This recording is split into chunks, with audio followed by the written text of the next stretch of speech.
Yo, what's up, Ski? My brother, let's get this show on the road. Let's go.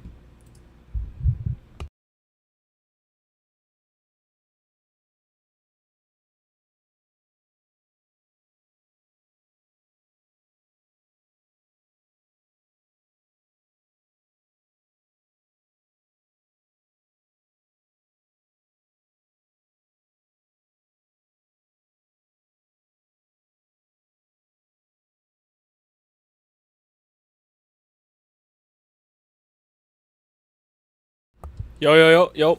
What's up? Let me know if the mic is good. Long time no see. How you guys been? The last time that I saw you guys was yesterday. We've been going live Monday, Tuesday. That's kind of my schedule. We got a lot of stuff to talk about as well. We're going to do a little bit of a breakdown preview of UFC Seattle, Adesanya versus Pyfer. Whatever you guys want to talk about, we could talk about. It doesn't even have to be MMA related. You guys know how it is. We just talk, yap. And let's get this show on the road. I do got to say thank you to each and every single one of you guys for yesterday.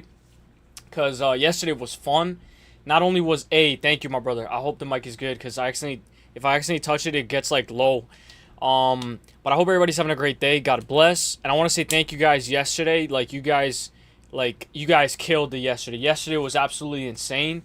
What up, Pepino? Me Rocket slacking. Hey, he is. I'm not gonna lie, he is. But it's alright. He'll be here soon. I hope everybody's having a great day. God bless. But I gotta say thank you guys for yesterday, man. You guys blessed. You guys really came in clutch. Each and every single one of you guys, all the guys that were typing in the chat. You know, we weren't even breaking down the card, and we still got a lot of things going. We got a lot of conversation going, and it was very fun. So you guys know the drill. We're going to talk about some news. After we talk about some news, we're going to break down the entire card from top to bottom. KZ, what's up, brother? I heard you're doing the collabs with these guys, Parlay and Pick'em. Shout out to KZ because I think that's going to be a very good show. And I think it's going to be a little cool, too, because I haven't seen KZ collab with others. Like, I seen him collab with AJ, and it was funny. But, like, this is going to be cool. I'm excited.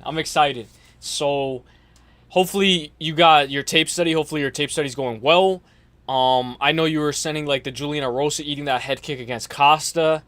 Early leans, you got Costa, you got Douglas, you got Arosa. Let me know.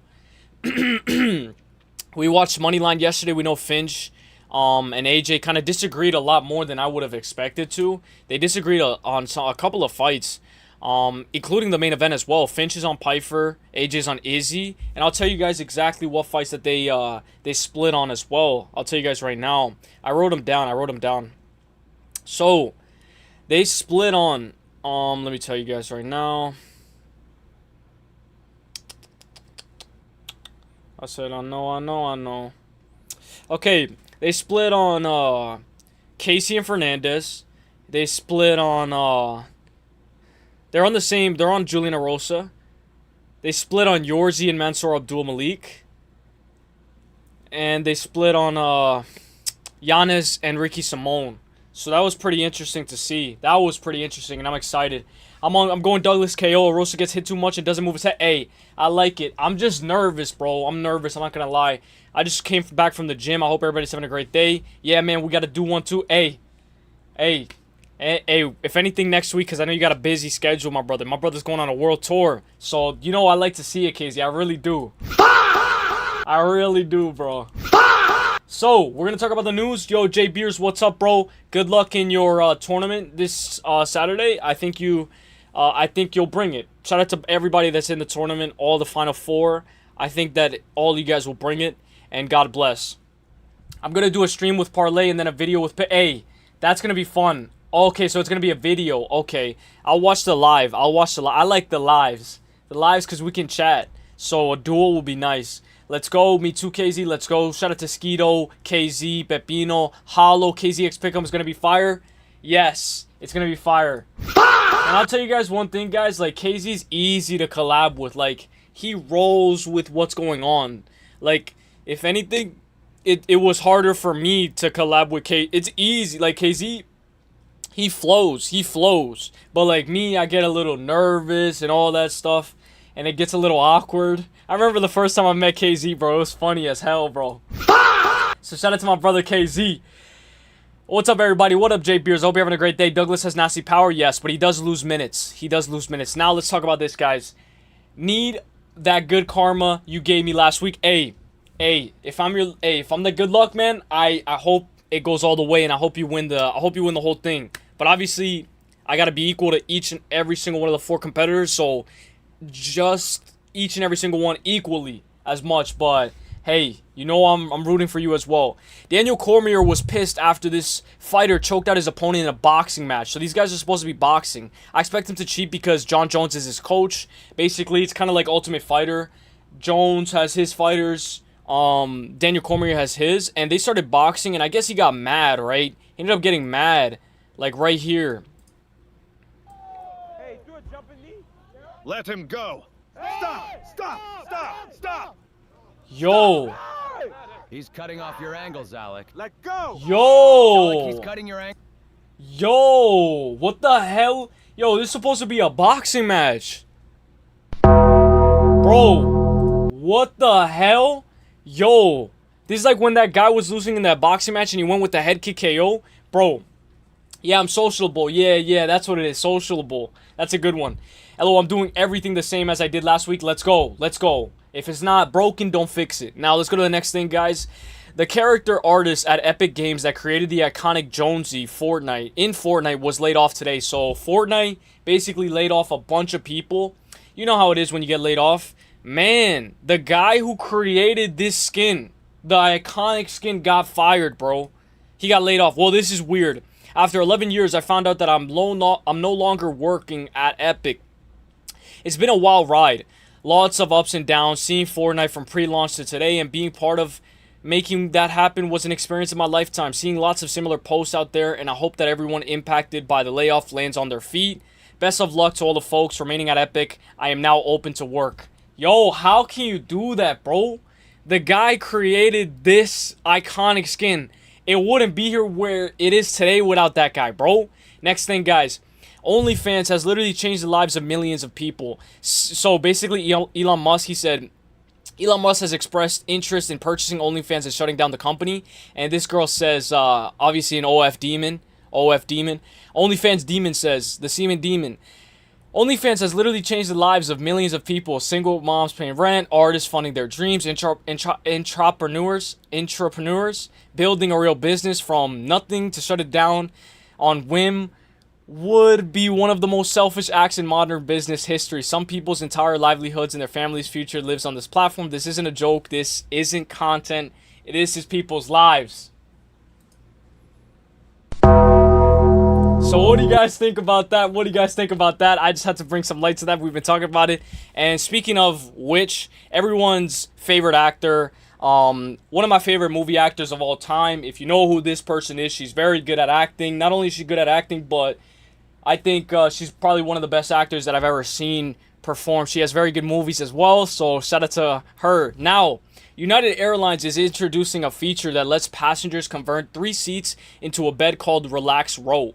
So, you know, if you fly on a plane, basically they have this thing where this thing is supposedly going to be new, where you can, like, change it into a bed. So, I thought this was actually pretty cool, so shout out to this. Now, let's go to the next thing, guys. OpenAI announces it is shutting down Sora AI. Let me just pause this.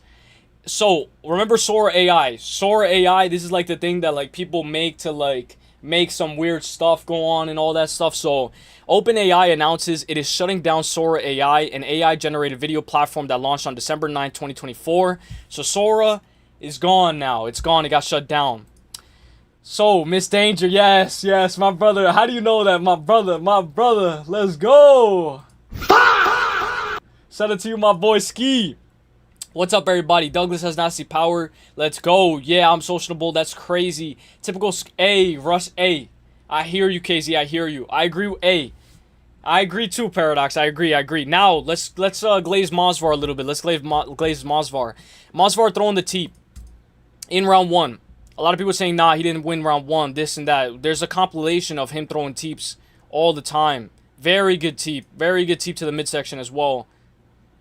People underrate MOSVAR, bro. People will never give him his respect. And he uses the board shorts just like Khabib used to as well. Now, when we look over here, Evloev counters Murphy's low side kick with a shifting hook. So, when we look at this, Murphy throws the low side kick. You see that? He's countering it with a shift hook. Do you get it? The oblique kick. He's countering the oblique kick with a hook. You see it? Very good from MOSVAR. Very good work. And let's glaze the GOAT some more. This guy is very good at what he does. A lot of people still won't give him his credit until he's out of the UFC. Now, I feel like the UFC doesn't realize how denying guys like MOSVAR hurts the product. At a certain point, you will have to give him a title shot, and if he somehow wins, you'll have a champion that already beat the contenders before the belt was even in play. And I do agree with this take. I was talking about this yesterday, I believe, with like Armin and Gamrot. And we were talking about how Armin has to go on a 5-fight win streak. Gaethje beats Patty, and he's already getting a title shot. And I do think that this guy's onto something. And by the way, Francis Ngannou was on the Ariel Helwani show, and we'll talk about that as well. Now we got a couple of bumps right here. We got washed, bum, and bum right here. So shout out to Diego Lopez. Bro, look at this squad, bro. This squad aged like fucking milk, bro. This squad aged like fucking milk, bro. Talk about aging like milk. Now let's go to the next thing, guys. When you realize your GOAT is washed. Nah, fuck that. I'm gonna try to do it now. I want the TJ Dillashaw special. Oh, yeah! Did you get that? Oh, yes! Get him down for the count! Alright, let's go to the next thing, guys. Now, oh my god, another wash bum. Another wash bum. So, let's talk about it. So, Gene Silva, Diego Lopez's son, bro. Gene Silva says he'll leave the UFC if Alexander Volkanovski beats him. Bro, you gotta get like 3 or 4 more fucking wins before you talk about Alexander Volkanovski, bro. What the hell is going on, bro? Let's hear it, though. Let's hear what he has to say. Let's hear it. My message to Volkanov, let's just stop all the BS. Let's think straight about it. Let's go in. Let's exchange some strikes. And I'll say more. If you win, if Volkanov wins, I'll leave the UFC. That's... Bro. The fuck is going on, bro? The fuck is going on, bro? You're not even gonna get the fucking title shot, bro. Back of the line, buddy. Back of the line. Back of the line, buddy. Back of the line, bro. You're not getting that title shot, buddy. You're not getting that title shot, buddy. Back of the line. You gotta fight Lerone Murphy first. UFC middleweight Joe Pyfer reveals finding God and becoming a Christian changed his life. I've had a complete 360 as far as my faith, and I had an out-of-body experience where I was able to see myself in a different light. I want marriage and God at the center of my life. And guys, you guys know faith-based fighters, they be coming in clutch a lot. What's up, Brian Fisher, my brother? What's up? So, you guys know a lot of these faith-based fighters, they win. You know, they say, oh, my Lord and say, you know, I'm not joking. So I'm gonna put Joe Pyfer in a parlay. Now let's go to the next thing. Israel Adesanya says he should have taken his time after the eye poke versus Imavov. I should have taken my time and reset properly. My focus wavered. You can never fully master it. You live and you learn. Like the last fight, you know, I got eye poked. I should have taken my time and reset properly, but I wanted to carry on the work I was doing and not let him get any time to rest. So it was that. And focus is just, it wavers. No matter what level you are, you can never master it.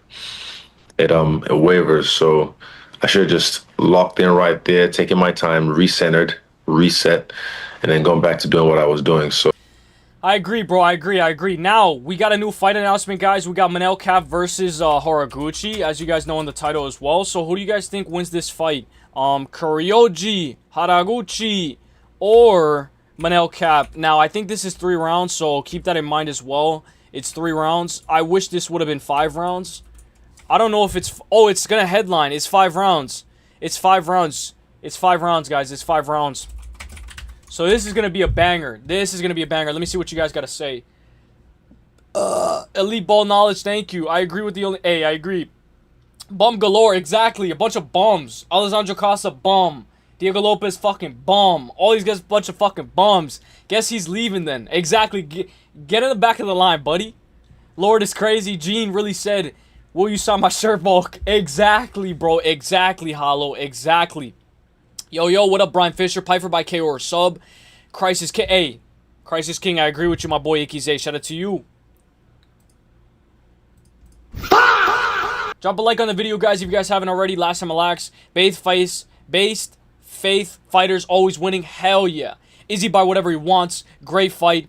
I'm liking Kape, but Horiguchi's fun. I'm going Horiguchi. Horiguchi should be able to show levels, but I gotta mention that this guy Kape is gonna be swatting at the eye. He's gonna be poking at the eye, and he's gonna be doing whatever he can to win that fight.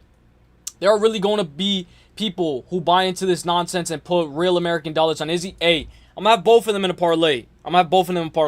Kape, I got Horiguchi all day. Now let's go to this, guys. Hang on. Let me get the next thing. This is the Francis Ngannou thing that I wanted to talk about. Right here. So, Francis Ngannou reacts to the UFC not paying Jon Jones more than $15 million at the White House. If the GOAT is not respected, then... Excuse me, guys, my bad. Then who should be respected? I'm truly worried. That's how they treat the GOAT. Then those who aren't the GOAT, imagine what they go through. Is not respected, then who should be respected? I worry if the GOAT is being treated like that. Yo, Jay Beers with the 10. Yo, Jay Beers, thank you so much. B. Joe Pyfer, let's fucking go, Uselyis. Yo, let's fucking go, Jay Beers, bro. Thank you for everything. Yo, can we get some big W's for Jay Beers, my brother? My brother, thank you so much, bro. You've been coming in clutch lately, and you know it means a lot, my brother. You know it means a lot. Jay Beers, thank you so much. Hey!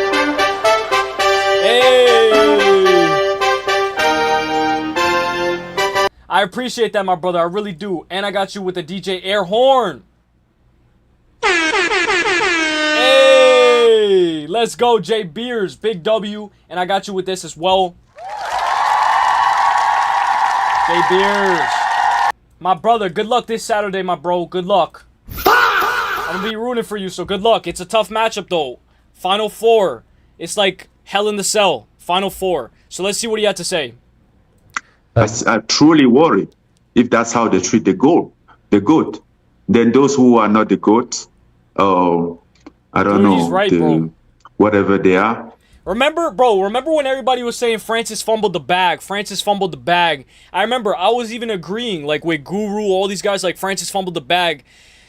But for real, like, he didn't fumble the bag at all. If anything, he made so much of a bag that he only has to fight once a year. He only has to fight once every 4 years. The guy made a bag, bro. Everybody was saying he fumbled the bag. Nah, bro. And remember, I think KZ says it as well. Jon Jones ducked Francis Ngannou. Maybe not. But at that time, it looked like it. You know, Dana was saying, oh, Jon Jones doesn't want to fight, this and that. Then Francis leaves. Then he's saying Jon Jones doesn't want to fight. Francis never wanted to fight Jon Jones. You know how Dana is. He kind of switches up here and there. But let's go. We're almost done with the news, guys. We're almost done. Pepino, let's go. It pisses me off that that fight is at the Apex. I hear you. Horiguchi. Hey, yo, Pepino. Bro, Pepino has been going crazy lately, bro. For real, bro. Pepino has been going crazy as of late. Grimy is definitely gonna... Yeah, hell yeah, bro. And shout out to Grimy, bro. Big respect to Grimy as well. Fake nice guy Francis Ngannou. Whoa. Yo, KZ, for real, bro. Francis definitely made more money outside the UFC by a lot. Francis, the PFL, and bankrupt the PFL and got... Hey, the PFL wasn't gonna pay shit compared to what MVP is paying. He got a one-fight contract deal. I would do the exact same thing. Kape is on roids. That KO over Royval was the most depressing... was more depressing than impressive. Oh, because of the gyno, right? You're talking about the gyno? What type of roids do you think he's on? You think he's on EPO? What do you think he's on? Peptides? I know AJ was saying yesterday that everybody's on roids. Everybody's on something.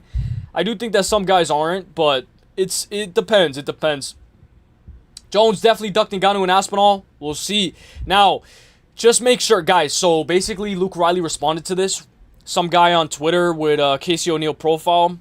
Casey O'Neill unblocked me. Riley should be grateful for that visa issue every day, since without it, his all would have been gone. and he would not be in the UFC. Would have been a top-tier Dana White Contender Series bout. So they were supposed to fight in Dana White Contender Series, and this fight fell through because of visa issues. Luke Riley responds and he says, just make sure every one of yous on this post put your money where your mouth is when this happens. Just come back to this when I take him to school.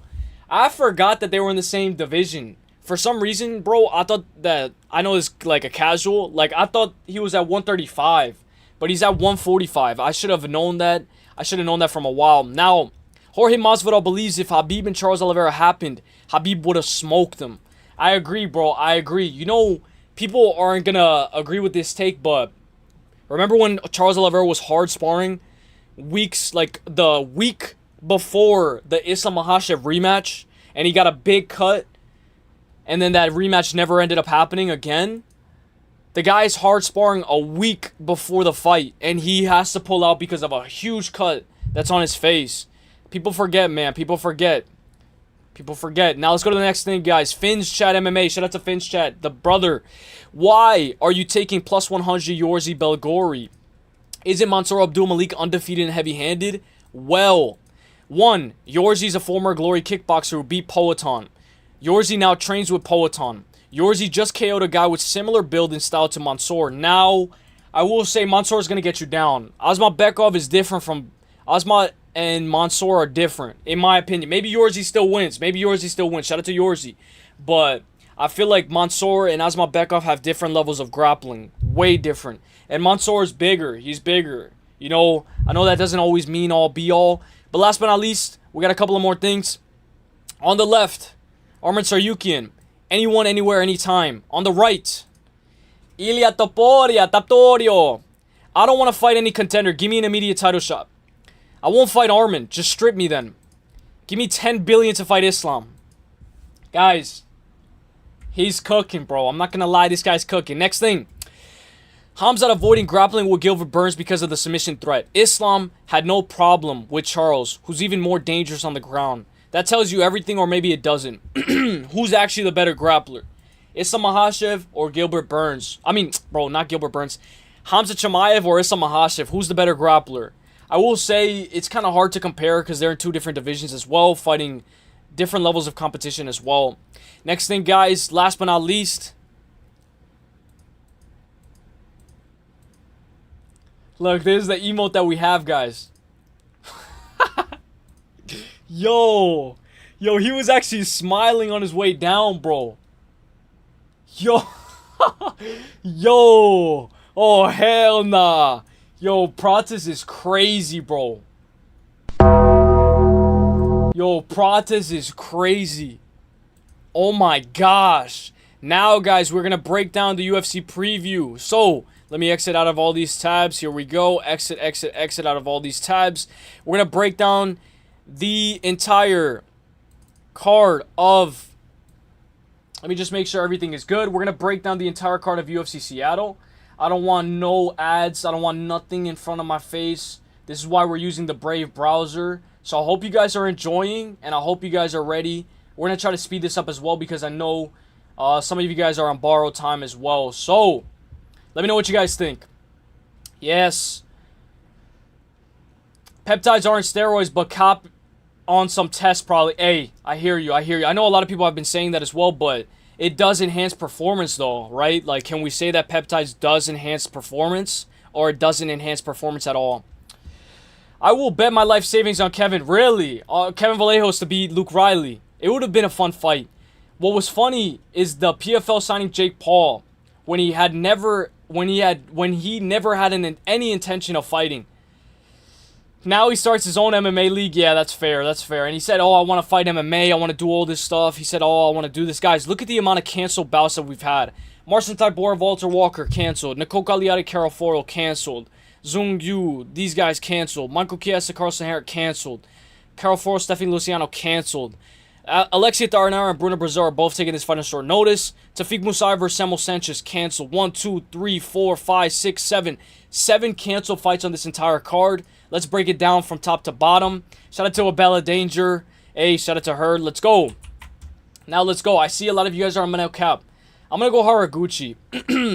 I think Horiguchi beat him the first time. Correct me if I'm wrong. Didn't Horiguchi beat him the first time? And Ryzen, what's up, Paku? I'm on borrowed time. The op's gonna pull up anytime. What's up? You guys know where I got borrowed time? Because I used to play Dead by Daylight. You know Dead by Daylight? And in Dead by Daylight, there is a percolator. There's a perk that's called borrowed time, where you could get hit one more time, and like you got borrowed time, like you can bleed out for a little bit more. So let's break down this card from top to bottom. Let me know your best bets. Over 2.5 under. What do you think? Alexia by sub. Let's create a cycle parlay. Let's create a prelim parlay. We hit with last week's prelim parlay, I believe, and main card parlay as well. So let's cook it up and let's bring it and let's push it to the limit. Let's go. UFC. Seems like every week UFC has more and more canceled fights. I couldn't agree more. And there's somebody missing weight as well, like Luana Carolina. She's still in the UFC, right? She missed weight by, what, 8 pounds, and she's still in the UFC? So let's talk about it. I do gotta mention that the first time these two ladies fought was all the way back in... Hang on.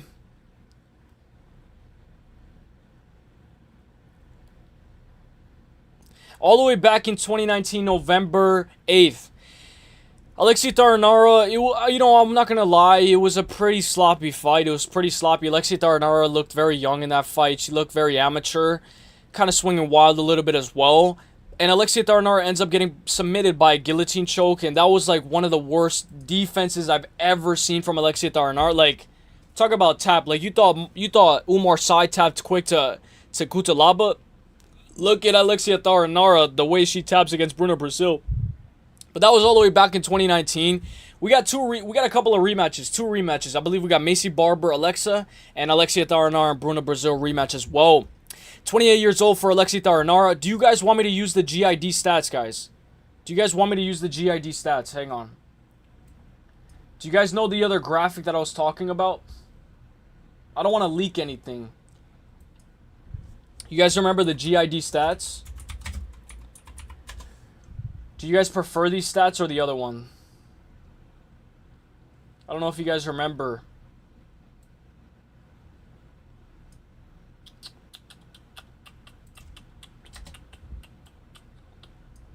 Let me check very quick. Bear with me, bear with me, bear with me.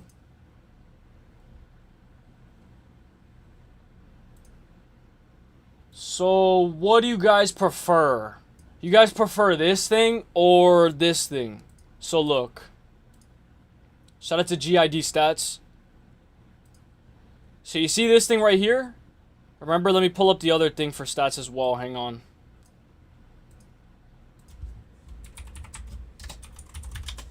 Remember the absorbed strikes per minute as well?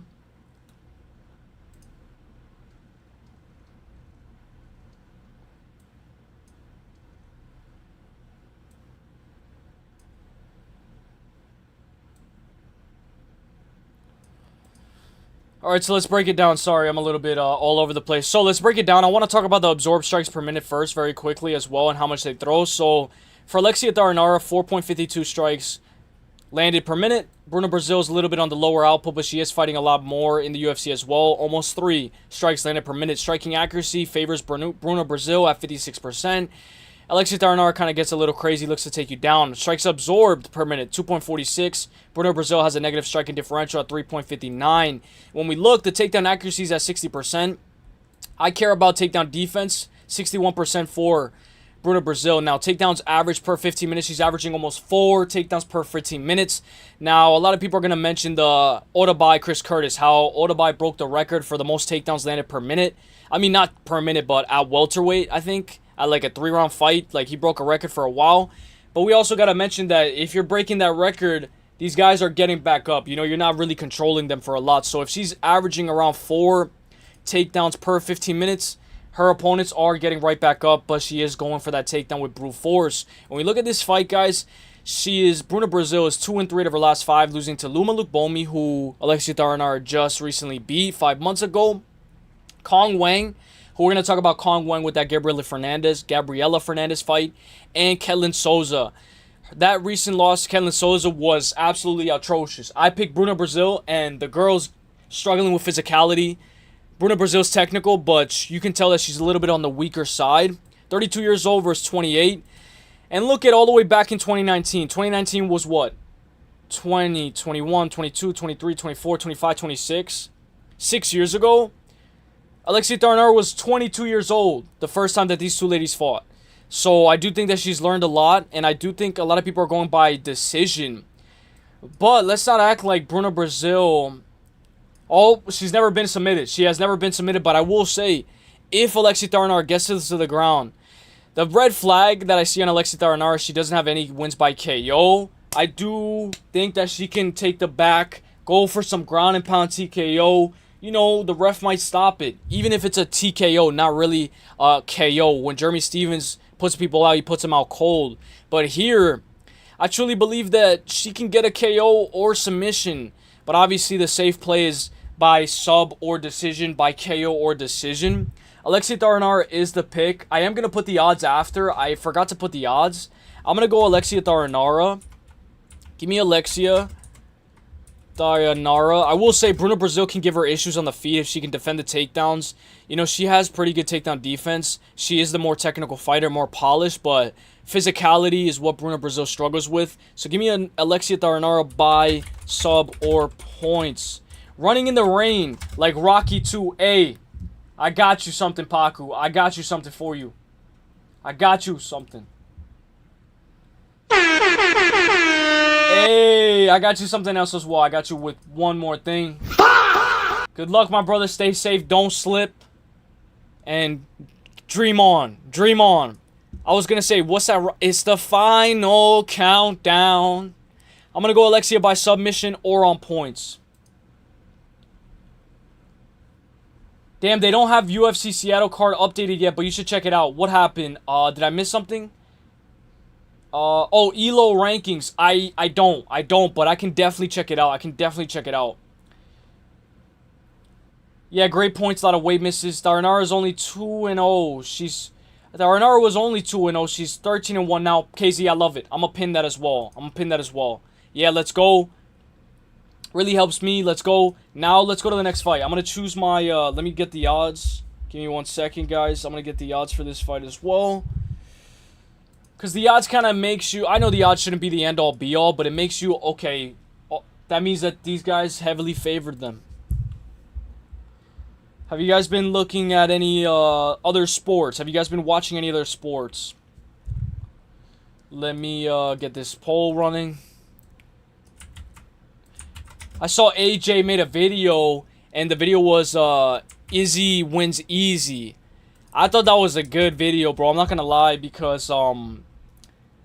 if Izzy does take this over, it could look like an easy night at the office, but at the same time, it could be very competitive. You know, when Izzy leans back, he kind of leans back, and you can tell he's going to spam hooks. So if Joe Pyfer waits for him to lean back against the cage like he did against Strickland, boom, Izzy's going to go down. I just hope that there's no early stoppages. Like, if Izzy's going to go out, let him go out. Ricky Simone minus 146, Adrian Yanez plus 114. Now, Yanez is a popular underdog. Been cashing with NCAA. The wrestling or the basketball. I hope you guys been enjoying that as well. Alright, guys. So, I know you guys like this stat as well, this stat page. So, let's go. When we look at this fight, guys, Ricky Simone... I say he's a hit or miss. Hit or miss. I'm not going to lie. I don't really like Ricky Simone. I hate breaking down this guy's fights. I hate even betting on this guy because this guy, every time I bet on him, he wins. I mean, he loses. Every time I bet on him, every time I bet against him, he wins. And it's like, bro, this guy's a hit or miss. Like, this guy is alright. He's pretty good. He's alright. But, like, you can tell when he's going to lose a fight by the second round. Second round, halfway through, you can tell if he's going to win the fight or if he's going to lose. Like against Mario Batista, against Oliveira, you can tell, okay, he's going to lose this fight. He's not going to bring it. You know, Javid Bashra, he knocked him out in the first round. That was pretty good. But I do think that Javid Bashra beats him like 9 times out of 10. But who cares? He got it. Cameron Smotherman, very good win. I will say Cameron Smotherman is not what I really thought he was. And then he lost to Raoni Barcelos in a fight where... he was the one getting taken down. I know Barcelos is very good, but bro, Barcelos is like... I know he's very good. He's a 5-time like national like Brazilian champ or something like in grappling. He's going to be faced off against Adrian Yanez. And how many times does Ricky Simón fumbled the bag as a minus 220. Like, the guy's a minus 220, and the guy always fumbles the bag as a favorite. And I do think that sometimes he's better as an underdog than he is as a favorite. I know that has nothing to do with the fight itself. But I can see Adrian Yanez actually picking him apart. Touching up to the body, that shovel hook to the body. Picking him apart, you know, leg kicks being a factor as well. Let's not forget, Adrian Yanez chewed up Daniel Marcos' leg bad. In that third round, Daniel Marcos was hopping on his foot. He couldn't even put pressure on it. Like, a couple of more leg kicks from Adrian Yanez, and he was going to put Daniel Marcos out with those leg kicks. Now, he did get knocked out by Rob Font. He did get TKO'd by Jonathan Martinez, but by leg kicks. And he ended up using the leg kicks heavily in his next 2 fights. Ended up winning against Vinicius Salvador by KO. Beautiful KO.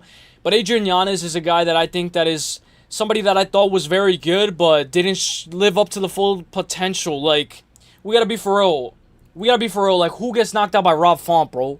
Who? Not even Cody Garbrandt got knocked out by Rob Font. If you're getting knocked out by Rob Font, you're either overexposing yourself on the entry, or you're not as defensively sound. Now let's look at how many strikes Adrian Yanez absorbs per minute. He does put himself in the fire, but so does Ricky. Ricky's not that good. I do think that if there's anybody that has a higher ceiling, it is somebody like Yanez. Like, Yanez does have more potential when it comes to the bantamweight division. Ricky's kind of like a guy that lingers outside the top 10, 15. When we look, strikes landed per minute for Ricky Simón, 3. Adrian Yanez has the more volume on his side. And we know who was the guy that had a lot of volume? Oliveira, who just got dog-walked by Mario Batista. Oliveira was putting it on him. He even rocked him at the end of round 3. Adrian Yanez lands 6.23 strikes per minute. Now, when we look at the striking accuracy, it is favoring Ricky Simón, but he is throwing a lot less as well. Strikes absorbed per minute, though. Ricky Simón has a negative striking differential. He's eating like 2 or 3 shots to land 1. Adrian Yanez is eating almost 6 strikes absorbed per minute. That's a little bad. A little bit bad on his defense. Takedowns average per minute, 4.66. He's struggling to hold these guys down. Ricky can't hold a guy down if his life depended on it. He can't control if his life depended on it. Yeah, he has that win over Merab, but it was a little bit crazy. Takedown accuracy, 41%. Adrian Yanez is not looking to shoot takedowns. Takedown defense, 81% for Adrian Yanez. Now, when we look at the majority of ways that these guys lose, it's by decision. Ricky has lost 4 by decision, Yanez 4, but he's been knocked out twice, so has Ricky Simón. Now, the bread and butter is Yanez by KO. The bread and butter for Ricky is either by KO or decision. When I look at this fight, guys, I say there could be a nice over 2.5 here, but I think somebody's going to start leaking. Somebody's going to start leaking. One thing about Yanez, he does start leaking from the nose a little easily. Like against Rob Font, his face was a bloody mess. And I know he was dealing with that jab. He was dealing with a lot of issues. But I'm going to go Ricky Simón. And I'm going to go by decision. But every time I pick Ricky, bro, he's like a hit or miss. And I hate... Yo, what's up, Rob G? Shout out to you, my brother. I'm not going to discredit both of these guys because they're very good at what they do. But what I like most confident here, I know it's risky. I like that over 2.5. That's what I like. Yes. Skeeto, yes, I like that over 2.5. I'm going to go Ricky. I'm going to go by decision. And let's go. I'm going to go Ricky by decision. What up, Shi Ming? If you guys don't know, the real Xing Mi is Taurus Finney on a revamp. So, Taurus Finney, he's going to beat Ryan Gondra. But Taurus Finney, the real Taurus Finney, revamped his channel to the real Xing Mi. Does real Xing Mi have a fight coming up? The doctor. The doctor is in the house. Give me Ricky Simón by decision. Yanez is so hittable. Let's go. What up, Rob G? I hope you're having a great day, my brother. I've been very busy with work and all this stuff, but yo, I love the videos, my brother. I love the videos. Are you taking Daranara? Yes, I am taking Daranara. Let's go. It was a good video. Yes, I loved it. I loved it, man. I really loved it. Basketball March Madness. Oh, okay, that's been lit. Who do you have? Arkansas or Arizona? I think they're battling, right? Or did that already happen? Arkansas or Arizona. Who do you think wins in that basketball match? Who do you think wins? This is a stay away fight. Yanez is one-dimensional like Ramon Tavares. Yo, people forget, bro. Ramon Tavares, he got that back in blood over Surrey City. Like, I think I think Ramon Tavares, he knocked out Cortavius, I think. But I hear you, my brother. Over 1.5 or fight goes to the decision. Yo, if I had the over 1.5, I would gladly take it. Now, let me go to the next fight. Let's go to the next fight. If you guys have any comments, like a fact that's like unknown, I'll just pin it at the top. I'll pin it at the top. Navajo Sterling versus Bruno Lopez. Now, Navajo has yet to get his first finish inside the UFC. But you know what I say? The more time in the octagon, the better. The more time in the octagon, the better. I don't care if he wins by decision. Now, let's go to the next fight. Let me get the odds. Minus 530. Where the fuck is Daniel Marcos? Yo, I'm not gonna lie, bro. I don't know. I don't know how he lost to Damon Jackson, bro. I don't know how, like, he could have beat Damon Jackson. He still can in a rematch. What up, John Dong? I hope you're having a great day. Shout out to you, my bro. How are you doing today? God bless, my brother. God bless. God bless your soul. Navajo decision. I think Bruno still got KO'd by Brenson Ribeiro. Yes, he did. Yes, he did. Bruno's grappling is underrated. Let me catch up with what you guys got to say. Shi Ming. Oh, she's fighting Puja Tumar. Yo, that's a banger fight. I got Zizakter. I agree Ricky's going to win. I'm glad we're on the same page. Crazy. Ricky only seems 28. Like, he's been in the UFC forever. Exactly, bro. And he's got a young face. And I'm not going to lie, Ricky could take a punch. Durability's on Ricky's side than Giannis. Let me know what you guys think, guys. Shi Ming, Nav is a lock. I like it. Ricky by decision W. Bro, how many times are they going to put Zhang Ming Yang at UFC Macau? Like, that guy only fights at UFC Macau. He lost against Johnny Walker at UFC Macau. Like, he's fighting back again at Macau. And the real Xing Mi's fighting again at Macau. Kansas got eliminated. Oh, Arkansas lost to, they lost to Arizona? Yo! Oh, damn! I want Arkansas to beat Arizona. Oh, no, it didn't happen yet. Kansas is out. Yeah, we know what Kansas is out. Okay. Arkansas versus Arizona. When is that? That's going to be a good match. City is ass. Hey, I agree, KC. If he uses it a bit better than Kutsalaba. I don't think of this until yesterday, but a lot of light heavyweights have cool names. Yeah, right, John Dong? Exactly. Mr. Torres Finney needs to create his own identity. Being a fanboy page is very zesty. I disagree. I'm a MOSVAR fan page. I disagree all the way, 100%. We got Kyle Fernandez fan page in Paku. I disagree 100%. Navajo decision odds are good. Bruno isn't underrated. All he does is clinch max and bore the shit out of the card. Shi Ming the GOAT. Hey, Kiyat. You think she has a Kiyat? Lopez is garbage. Navajo Sterling. Carrillo Roundtree. HEREEE Prohaska. Let's go for that. Iwo. However you spell his last name, yes. They play Arizona. Who do you think? Yo, I'm going to go. I don't know. I can't wait. I'll just watch it. What's up, Cam? Navajo should be able to find a finish this fight. Yo, Cam, I saw that you liked Navajo's Instagram post, bro. Navajo's Instagram post. He put himself in like a Izzy like white face. I thought it was funny, bro. I'm not gonna lie, bro. Navajo, he's relaxed. Chill back. Eugene Behrman's in his corner. City kickboxing. He's got a lot of time to grow and improve. And the guy's only 28. I do think that Navajo should be able to win this fight. If Navajo doesn't KO Lopez, then he might just be a decision king. That's true, but I'm not gonna lie, like, it's hard to get knockouts sometimes. It's, especially the guy only has 8 fights. Only 8 fights, but let's break it down. They play Thursday, alright. Arizona a lock. Hey, we'll see. Sterling gets the first KO of his UFC career. Alright, let's go. If Darius beats Zona, he going number 1. Yay. Bro, there's no value on Bakoyev next week. Who is he fighting, Goldie?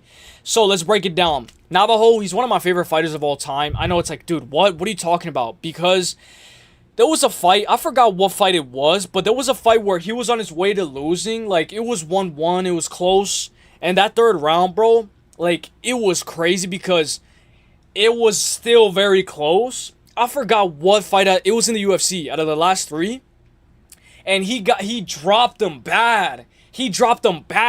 And you could argue, bro, he could have literally got the finish right there. He dropped him bad. I don't know who it was, but it was, I think it was either Tuco Tokos or Ivan Ersland, but the guy has been leveling up little by little, and when we look, yeah, he has yet to get his first finish inside the UFC, but look outside the UFC. The guy has had 2, 3, 4 KOs, and in every single round, that shows you that the guy has cardio. He can go a hard 15. His power remains, and he doesn't like have that face on where he's like struggling. He has a good poker face. Like on his face, I can't see that he's having issues. Like he was in a close fight. I think against Tuco Tokos, Tuco Tokos was bringing it a little bit, making it an awkward fight. Like Antonio Ciccoli, like some of these guys just make it weird. They fight weird, where they fight not to lose rather than to actually get the win. They hold, work against the cage, spend a lot of time, and these guys are very strong with that clasp. Antonio Ciccoli versus Mantis, the guy was strong holding him against the fence, and he's fighting not to lose. Like the guy's not fighting to win, he's fighting not to lose. And I think that Navajo has been slowly building himself up. 79-inch reach versus 74.5. Both of Bruno Lopez's losses have come by KO. He got knocked out by Brenson Ribeiro, and he got knocked out by Dustin Jacoby. The Dustin Jacoby knockout is not that bad. Like, look at what Dustin Jacoby just did to Julius Walker. The Brenson Ribeiro KO is like, okay, that's a little bit weird, and I do understand you guys. He should be able to get the KO.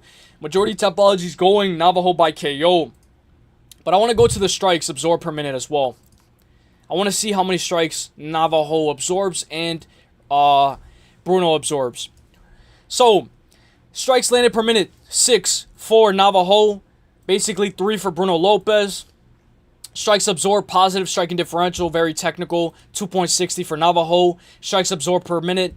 Bruno Lopez, negative striking differential at 3.38. He does get hit, but let's look at his takedown accuracy, 33%. All right, average is almost 3 takedowns per 15 minutes. He's going to be looking to shoot. And I'm not worried. I'll tell you one thing, guys. The thing about Navajo, bro, yeah, he can be a little bit timid. Yeah, he can wait for the right shots, but the guy has Eugene Behrman in his corner. Eugene Behrman is going to be in the corner of Navajo, and the main event is Adesanya. And I do think that could be a nice little 2-leg parlay.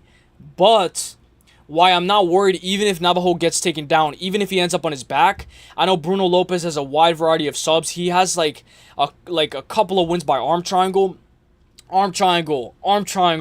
guillotine, arm triangle. That arm triangle is his go-to. If he's on his back, it could get a little dicey, but I know Navajo, he's been working. Like, if you look at Israel Adesanya's clips, like, they've been working on their takedowns offensively, defensively. Like, I'll tell you one thing, City Kickboxing, these guys are one of the best game planners, like, if not the best game planners in their prime. And they're still very good as well. And I do think that the game plan goes a long way. Faraz Sahabi was talking about something where Faraz Sahabi TriStar, he was talking about, oh, coach, what is the better thing? Is the fighter, does the fighter have to be more better, or does the coach have to be more, like, what's more important? Is the fighter being more elite more important, or is the coach being more elite more important? And Faraz Sahabi said it's a mix of both. It's 50-50. Both of these guys combine and they make chemistry, into reevaluating the game, especially in the between corners. Eugene Behrman's very good in between corners. You got to work that leg, you got to work that jab. He sees the eyes, he sees the opportunities, and he sees the openings. And he's coming clutch multiple times in between corners. But both of these guys, the athlete and the fighter, come together, and it forms like a, like a fusion where they work very good hand in hand. I'm going to go Navajo. I'm going to go Navajo by KO on points. Let's not risk it. I'm going to go Navajo by KO or points. Just give me by KO or points. That's what I like to see. I'm going to go Navajo by KO on points, double chance. Turns like a minus 530 into like a minus maybe 400. I know it's still chalky, but you get a little bit more value. Now let's go. Let's go. Let me ask you guys for the next poll. Shout out to all you guys for being here. Much love for each and every single one. Hive mind IQ. I'm not gonna lie, bro. I call Faraz Sahabi coach, and he's not even my coach. I go to the TriStar, his YouTube channel. Coach, what do you think about Amin Zahabi versus Sean O'Malley? And, like, it's actually kind of funny, bro, because, like, you call him coach.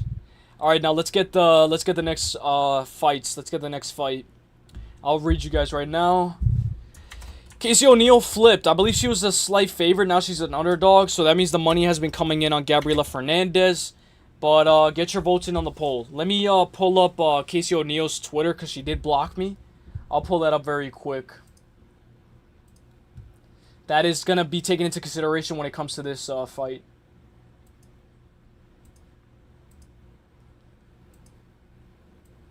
As you guys can see here, guys, Casey O'Neill has blocked me. Please. How does that song go? Laying under covers again. She really blocked me, bro. Like, for real, bro?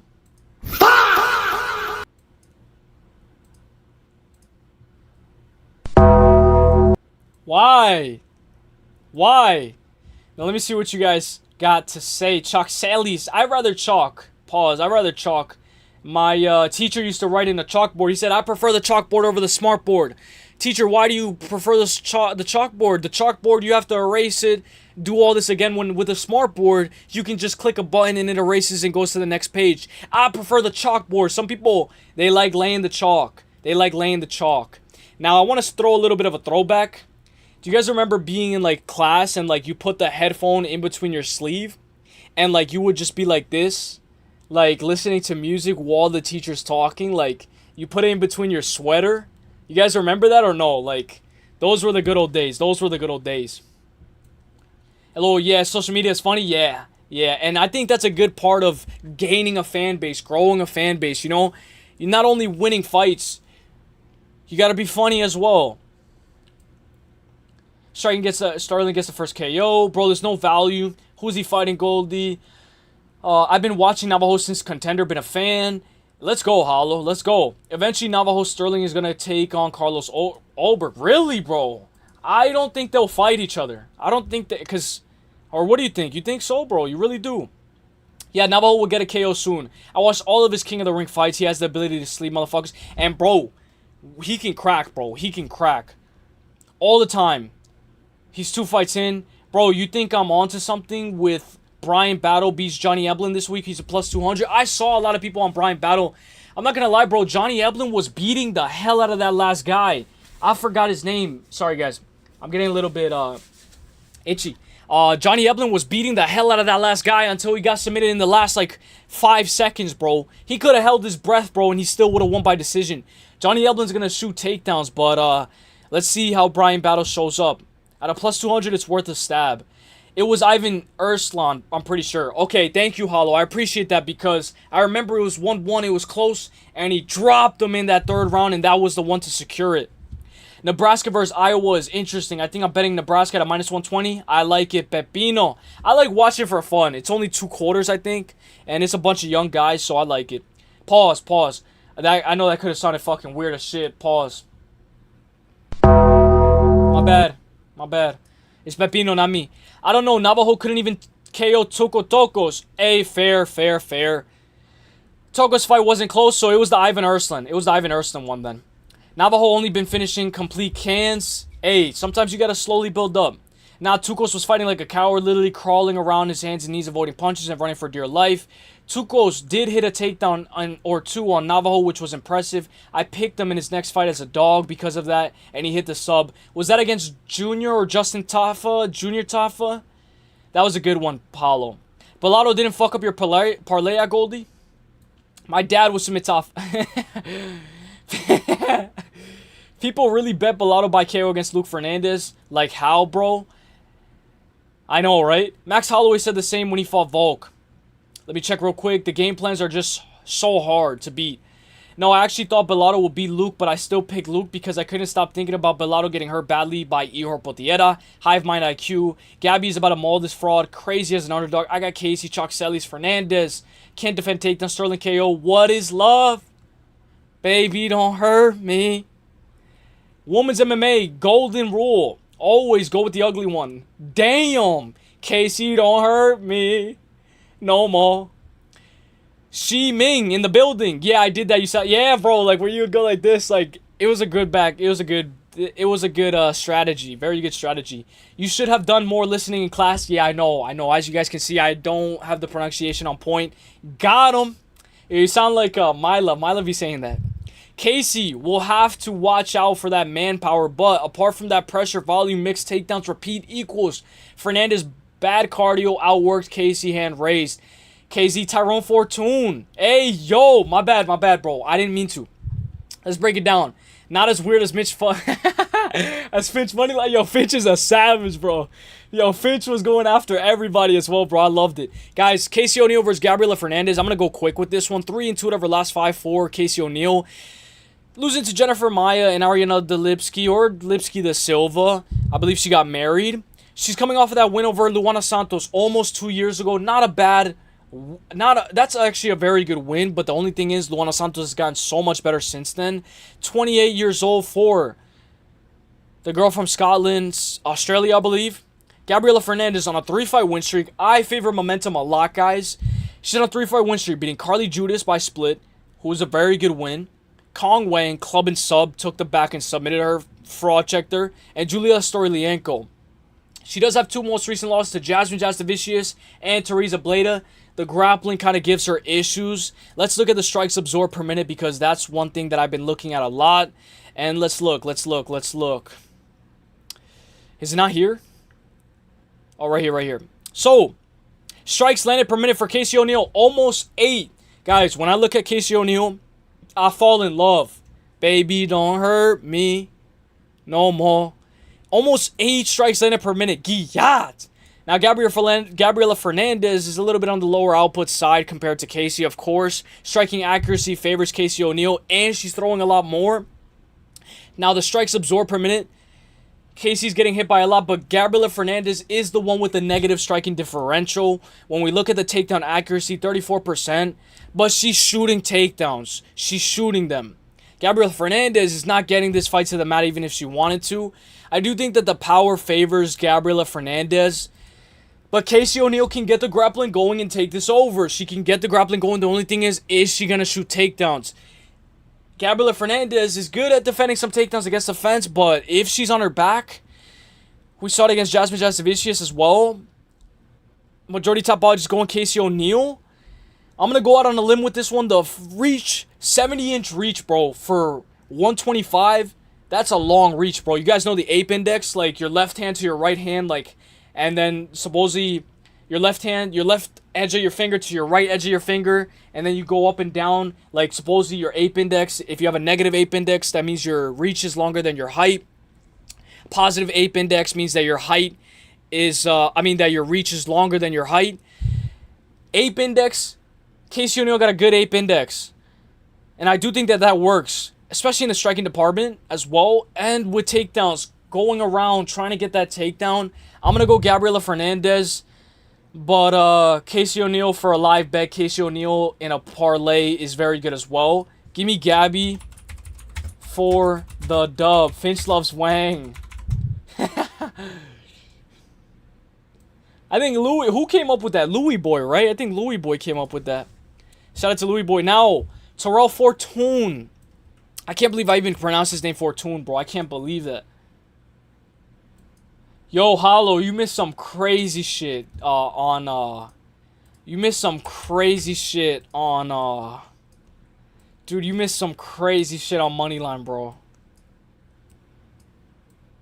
It was this fight. If you want to go back, go to Moneyline and skip until this fight right here. It's literally the first sentences that Finch says.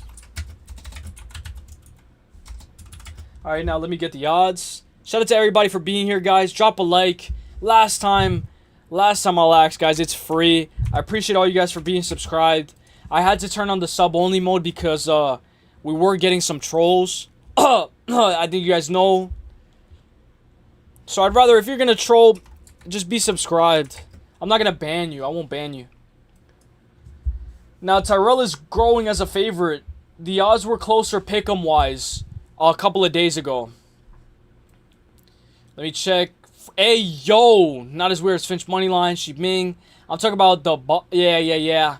Yeah, Arena Lipski married her groomer. Oh my gosh, KZ. Like Aspen Lat. Yo, how many times that has that happened? I'm stuttering like crazy.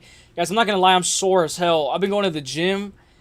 I'm not going to lie, bro. I almost threw up today at the gym. Like, go, go. You got to go. Push it to the limit. Go. I almost threw up. I'm not going to lie. Fluke, Wang Kong. Nah. Look at Wang Kong against fucking... Who was that fight that Wang Kong just fought? Who was that girl? Who was that girl that Kong Wang just fought? How could I forget? Kong Wang has the takedown defense of junior varsity, bro.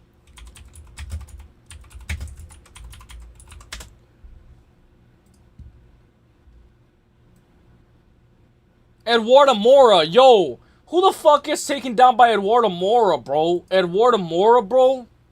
You're going life and death with Eduardo Mora? Eduardo Mora, bro? What? You can't defend a takedown. You're on your back. You're on your ass for half of that fight against Eduardo Mora? Against Eduardo No Gas Tank Mora? Yo, what? Eduardo Mora, yes it was. Yo, that fight, she got junior varsity takedown defense. Your channel got controls? Your channel got... Of course it does, brother. Well, it was the last time. Remember when I crashed out? That was when it happened. When I crashed out. That was when it happened. Casey, third round sub might be live. I like it. I'll have to rewatch it. I'm picking Grosso to be Giat Casey Barber. Really? You're picking Grosso, the one who got lucky with a 10-8 and went to a draw with Valentina Shevchenko in the rematch? Hey, I like it. Fortune, KO. Guys, so the inside joke is that I ended up calling Tyrell Fortune. I don't know why, but when you read this name, look, Fortune. Like if you're going to tune up a car, you're going to tune up something, right? Fortune. The English language is very confusing as well. Very confusing. Very confusing English language. But let's break it down.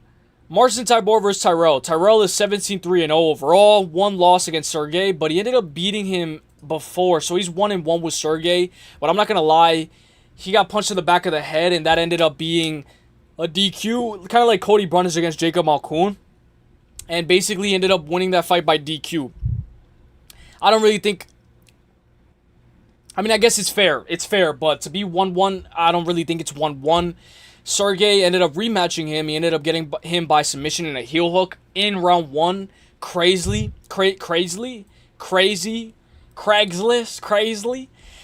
on a 3-fight win streak, beating Myron Dennis, Tony Lopez, and Demirio Dennis, all by KO, but his most recent win is by Dr. Stoppage. He's a boxer. He can mix it up. He comes from Bellator. You know, Finch was mentioning yesterday, we got a lot of these guys from Bellator. A lot of these guys are from Bellator that are fighting on this card. Tafik Musayev, Tyrell. I can't remember off the top of my head anymore, but we got, I think, 3 guys from Bellator on this card. He's going to be faced off against Marcin Tybura. Now, I thought Marcin Tybura lost against Mick Parkin. I really thought that he lost that fight, but whatever.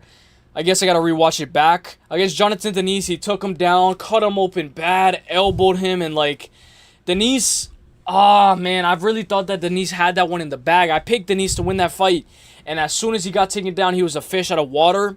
Marcin Tybura does have the takedowns, but I do think he's on his way out. That chin has to be questioned as well, but his 2 most recent losses are Sergey Spivak and Ante Delija, who they both fought each other.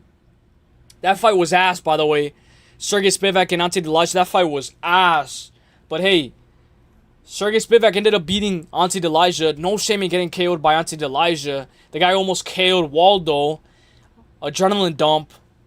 And then he ended up getting knocked out by Waldo. 78-inch reach versus 77. When I look at this fight as a whole, guys, the first thing that I want to look at is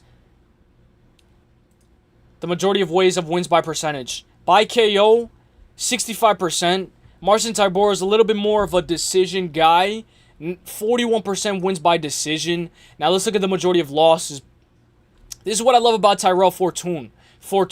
KO, 33, right? 1-1-1. He's only lost once by KO, once by decision, once by sub. That's no shame. It's not like Julian Erosa who's getting knocked out 7 times. Like the guy got knocked out 7 times. Tybura, a majority of his losses come by KO. Obviously, 1 + 1 doesn't always equal 2 or whatever. You can say, yeah, 1 + 1 = 2. Let's just go with it. I am going Tyrell Fortune. But when I look at this fight, I got to look at the strikes absorbed per minute. Obviously, we have 0 for Tyrell, but let's look at Marcin. Strikes landed per minute, almost 4. Striking accuracy, 48%. Strikes landed, absorbed per minute, positive striking differential. Let me look at the takedowns. Averages 1 per 15 minutes. If you defend that 1 takedown, a majority of the fight is going to be standing with you. I'm going to go Tyrell Fortune for the dub. But let me know what you guys think, guys. Give me Fortune by just money line. No need is a wank. What does that mean, bro? No need to get fancy. I got called a wanker before, bro. I got called a wanker. Somebody at the gym. Oh, all you young kids. Oh, a bunch of fucking wankers. Yo. Is that like calling me a gooner, bro? Like Gavin the Gooner?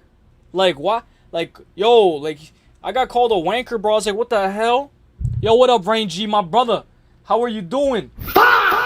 God bless, my brother. God bless. Fortune. Oh, so yes, Pepino. Yes. But I think that one's under the hatchet for now. Hopefully no crash outs. I'm like a volcano, like I'm dormant up until the volcano erupts, and then it's crash out, crash out, crash out. Mora is so good, bro. Stop disrespecting.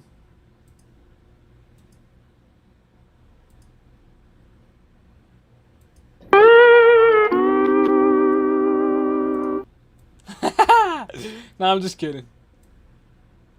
Tyrell should whoop Tabora. Hey, let's go. I'm picking Grasso to be Gyat Barbar. It happens all the time. Mora is so good, bro. Hey, I hear you. Eduardo Mora maybe has such a nice SS. What does that mean, KZ?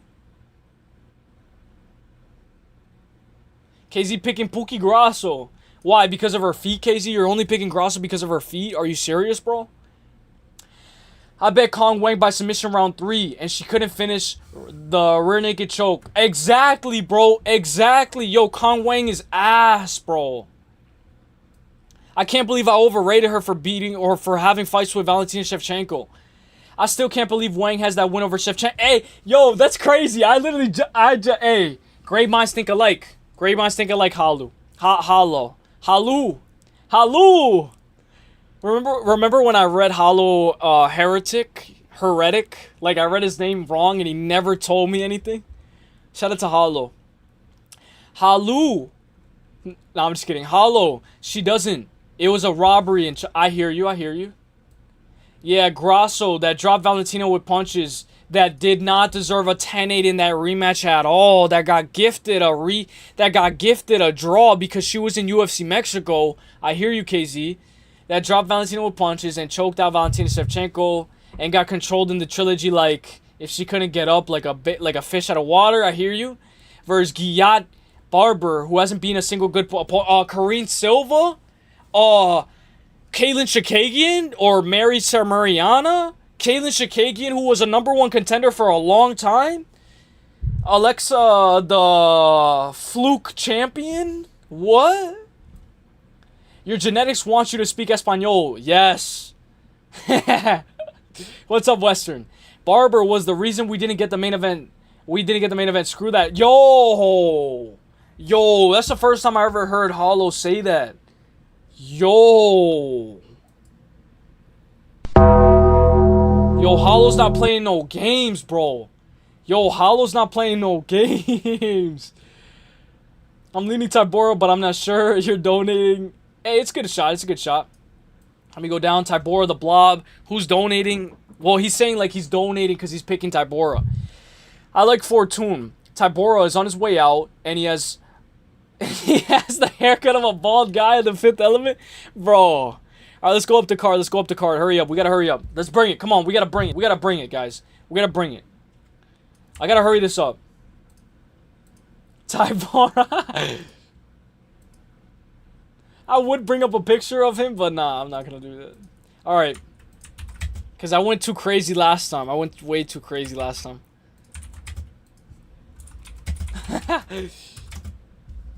All right, let me get the odds.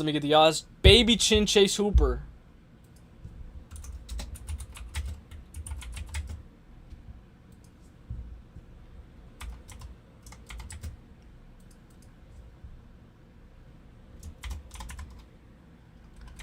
All right, who do you guys think wins this fight? Go. Let me catch up. Ads are crazy. Yo, if they're crazy, I don't have ads on. I don't have ads on the live in between. But if they are unskippable, I can try to edit that right now in YouTube Studio. But I do not have them on. I hope they're not spamming. Like Twitch. There's not Twitch over here. Smotherfest Tyrell is a wank. Clanker. Ikize Fortune. Ads are crazy. My first UFC bet was a Tybura fight. Really? Yo, my first UFC bet was O'Malley over Aljamain Sterling. Literally because my friend said, yo, bet the house on O'Malley. So I literally bet like a couple. And he actually won. But O'Malley, he lost the first round against Aljo, so I was nervous. Tybura is going to get destroyed. Fortune. Macy has such a nice ass. Okay, Tybura. Gillian Robertson by KO round 1. Hooper by sub. KZ knows. 14-9 UFC Tybura. Yes, he does. Chase is shit, but Gibson is shit. Shitter. Gibson has a good chance to win. Said no one ever. Nah, I'm just kidding. Now, Gibson does have a good chance if he stays in his face. Yo, Vinny. Yo, what is up, Vinny? What's up, bro? Yo, I got to give a big shout out to Vinny, bro. My guy, the Habanero King. And the guy who is the reason why in the title we have Gish Galloping. Guys, the first time that I ever heard Gish Galloping was from Vinny. He's like, yo, you're Gish Galloping. Yo, stop Gish Galloping. Yo, Vinny is the creator. If you look in the dictionary, Urban Dictionary, who created the word Gish Galloping, it will say Vinny the Guinea, Ventrillionaire, created the word Gish Galloping. I'm not even joking, bro. I'm not even joking. Fortune. He put the cookie. Chase is shit, yes, I hear you. I can't skip the odds, but I'm just, hey, yo, I'll try to change that right now then. I will literally try to change that right now.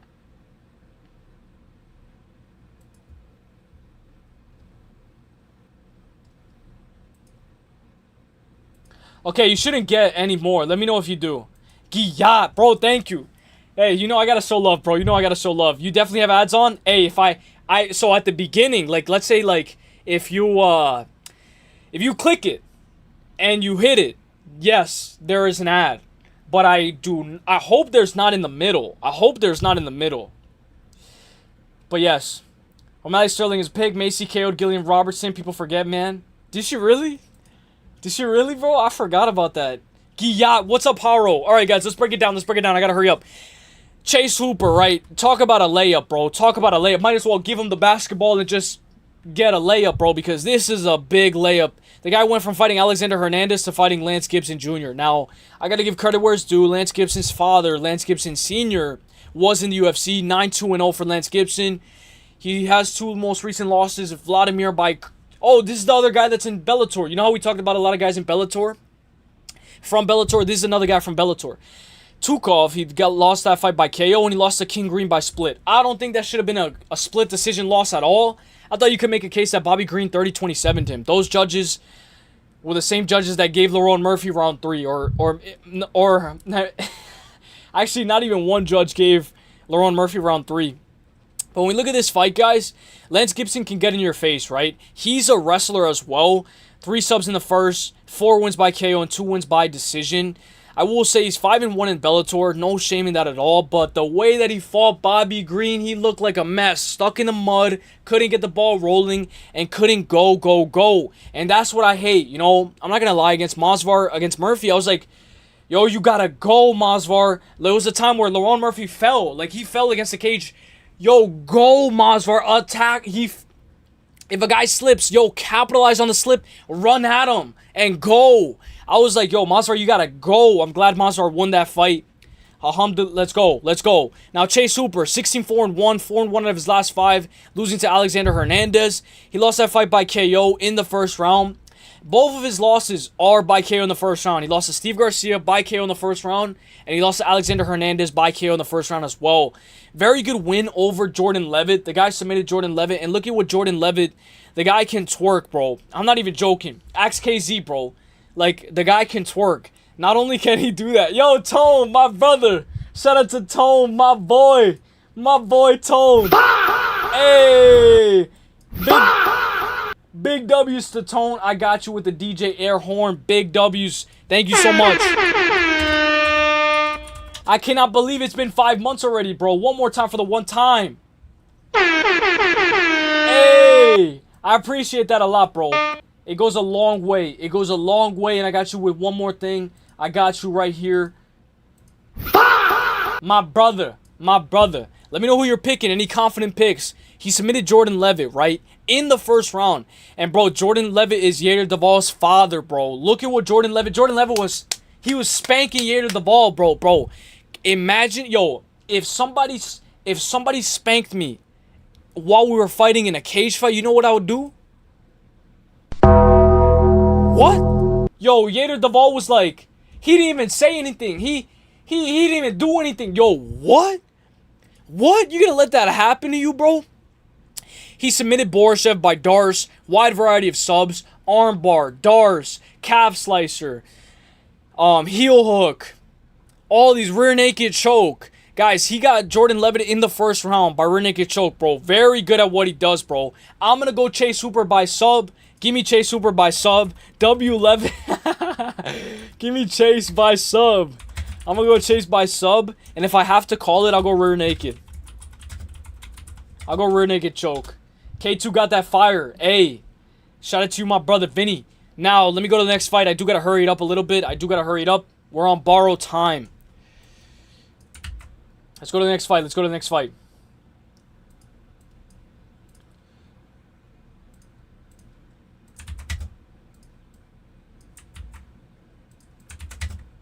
Shout out to J Beers and Tone, bro. Shout out to the GOATs.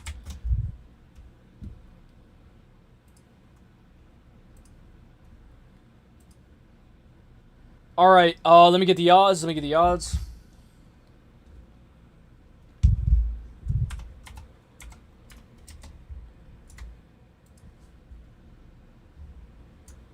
This is another guy from Bellator, guys. Alright, get your votes in. I'm gonna catch up. Let me catch up. 49. Thank you. Got you, my brother Giyat. I know Hooper wants that sub bonus for another Disneyland trip. Yo, I should have called Hooper the Gooner. That's his name. Hooper the Gooner. Bro, my wife's in... Oh my gosh. Vinny, for real, bro? Oh my gosh. Against you, or like it was against somebody else? Like, bro, one, I hope you're okay. Two, I hope it's like probably like Bonnie and Clyde, you know? Sometimes the best relationships are the most toxic. You know, a Latina, when you date a Latina, sometimes she be throwing shit. She be throwing a frying pan. She throws like a, you know, you gotta weave because out of nowhere, you know, that's how it is with the Latinas. And a lot of toxic relationships. Sometimes the most toxic relationships are the most best. But I hope everything goes well, and I hope she gets out soon, and I hope you guys figure that out. A lot of people were picking Angelina Jolie. Macy KO'd Gillian Robertson. People forget, man. Bro, thank you. Got you, my brother. Vin Trillionaire. Good one. Hey, you definitely have ads on. I'm sorry, Western. My wife calls me your name all the time. Dude, it's an honor. Hey, I appreciate that, Vinny. I really do, my brother. I actually really do. You're the one that told me the history about Ulysses S. Grant, I think. You're the one that told me the history about Ulysses S. Grant. If you guys don't know, guys, my great-grandfather, his name was Ulysses S. Grant. I'm not even joking. My great-great-grandfather, Ulysses S. Grant. I'm not even joking. Hopefully that works out. Didn't Hooper say some sus shit on the mic one time? Yes. Anyone else miss Base Gotti? Yeah, hell yeah. Chased by sub. Anyone see Winksy? Yes. Winksy got knocked out. Yo, he's too susceptible to those head kicks. Que onda, flaco? Hey, what up, my brother? Ivan, I hope you're having a great day. God bless you, my brother. MOSVAR the Striker. Thank you, Tone K, for the 5 months. I can't believe it's already been 5. Bro, the second evolution of Gish Galloping is filibustering. That's not even its final form. Damn, Vinny. Let me catch up very quick. W. Levitt. Is Kape vs Horiguchi recent news? Yes, it got announced today. I hope it's not the Apex, bro. It's the main events of the Apex, bro. I'm sorry. Hey, J Beers. Congrats on the semifinals. Hell yeah. Thank you, Tom, man. Grimy gonna be tough. Hell yeah. Bro, spanking is disrespectful behavior. It's like Wing C in the cage, all slap worthy. And you seen the dude hold his opponent down. Sam, yeah, I saw that. Her name has a lesbian. Okay, let's go. Rule of brown thumb for shit breaks. Tafiq shouldn't be slept on. Hell yeah, man. Game on. I saw her in court this morning. She hit me in front of. Oh my gosh. Wait, so it's over, bro? It's over? It's over? Chanclas. That hair is on point. Hey, I'm glad you like it, bro. I've been having a bit of a messy hair day. I do got a big forehead, but I'm glad you like it, my brother. The braids are coming in soon. I appreciate that, my bro. Right back at you, Rain. Yes, he is, Jay Beers. The other matchup is going to be good. Bro, Italians, Latinas, Arabs, all got hands. You got to be dodging shit, bro. Oh, shit. Bro, I'm not even joking. You got to be careful, bro. Don't worry. I'll bail her out. Wow, Meat Rocket finally decided to show up. What up, Meat Rocket, my boy? Let's get to the next fight, guys. Let's go.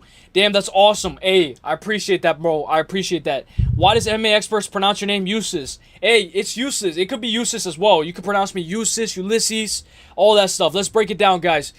Ignacio Bahamondes, guys, 17-6-0. I am going to be picking Ignacio. He's very good at what he does. People forget, man. People forget what he did to Manuel Torres. But let's talk about Tafiq Musayev. 22-6-0 for Tafiq. Tafiq is very good at what he does. 7-1 from Ryzen. I believe the guy was a champion at Ryzen, guys. And that's pretty impressive to do. I love watching Ryzen. Shout out to Idaho Skatesman. That guy shows, like, he blessed up with the Ryzen. I'm not going to lie. But, guys, I do got to admit, I didn't think about this, but a lot of these guys were mentioning it. They mentioned it like this. Tafiq's prime was in 2019. That his prime was in 2019, 2021-ish. Now, he's like no longer in his prime, but he's still very good. Lost to Roberto de Souza by triangle. Alexander Shalby, body kick, no shame in that. And Otabai by sub, no shame in that at all. Otabai is very good. But guys, he lost by sub 4 times in the first round. Who do we know that is known to get a first round sub? That boy Ignacio. He got it over Jalen Turner. First round sub. And you know Ignacio was my lock of the week. Ignacio, 3-2 out of his last 5, losing to Ludovic Klein. Look at what Ludovic Klein just did to Rebecki. No shame in that loss. And losing to Rafael Fiziev. Rafael was wrestling. I thought Rafael was going to wrestle against Ruffy, I'm not going to lie. But Rafael showed levels. He showed levels in that fight. 6'3", 75.5-inch reach versus 69-inch reach, 5'9". Let's go to the strikes absorbed per minute because I really want to see this. For Tafiq. Strikes landed per minute, I'm not going to lie, he hasn't had that much fights in the UFC, so let's look at Ignacio. Almost 7 strikes landed per minute, 45% accuracy. He's throwing a lot, so to be fair, it's fair. Now, strikes absorbed per minute. He is absorbing 4 strikes per minute, guys. That's a lot. That is a lot, but the guy has a chin, and the guy can bang it out as well. I'm going to go Ignacio. Money line. Let's not get too fancy. Ignacio could get caught. But the guy is one of the best counter punchers on the feet. Give me Ignacio money line at a minus 295. I think it's a good parlay pace.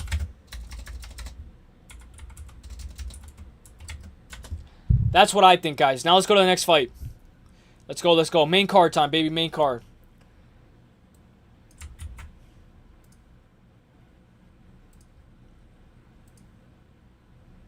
Let's go. Let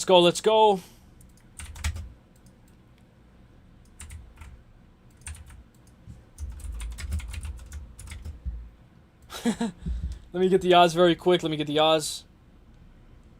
Now, this is a car crash, guys. If you're not going to watch the whole card, I say if you have a friend that wants to watch UFC, wants to watch a fun fight, tell him to watch this fight right here. Kyle Nelson plus 134. You got an ad, bro? I'm not gonna... How do you turn them off? Like, how do I turn them off? Like, in the middle, like the rolls.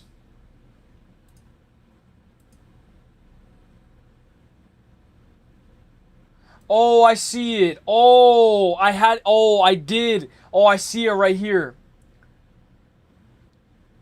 I'll put it on low. Yo, sorry, bro. Yo, I put it on low, bro.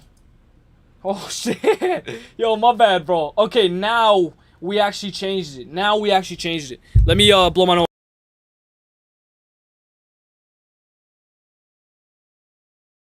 Yo, bro, sorry, bro. I had it, bro. It was on default. That's the default. I gotta change that. I really gotta change that. Okay, let's look.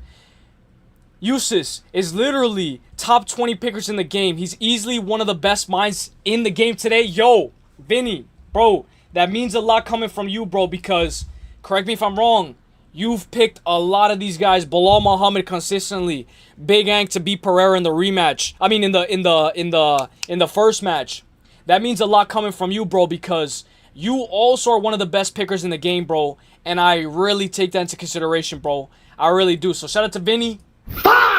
My brother. I hope you're having a great day. God bless. My man Lerone Douglas won't be fucking about this weekend. He's gonna go straight in and yo, what the hell, Goldie? Yo, Tone K. Yo, guys, can we get some big W's to Tone K, bro? Big W's to Tone K. Tone, you guys, you and Jay Beers, bro. Holy. You guys have been blessing me. Tone K, big W's, bro. Big W's, bro. Big W's. God bless your soul, my brother. Hang on. Yo, Tone K, big W's, bro. You guys don't know how much this helps. Like, for the side, this helps a lot, bro. This helps a lot. God bless, man. God bless. All of you guys. I lowered the ads, bro. I'm sorry. I just found out how to do it. I'm sorry. I won't do that again. I will not make the same mistake twice. Yo, Dr. Peter, bada boom, here for the Uselyis show. Hey, doctor, I'm here for you, my brother. I need a doctor to bring me back to life. What's up, my bro? Big W's to Tone K, my brother. Tone, I got you with something. Don't worry, I got you with something as well, right here.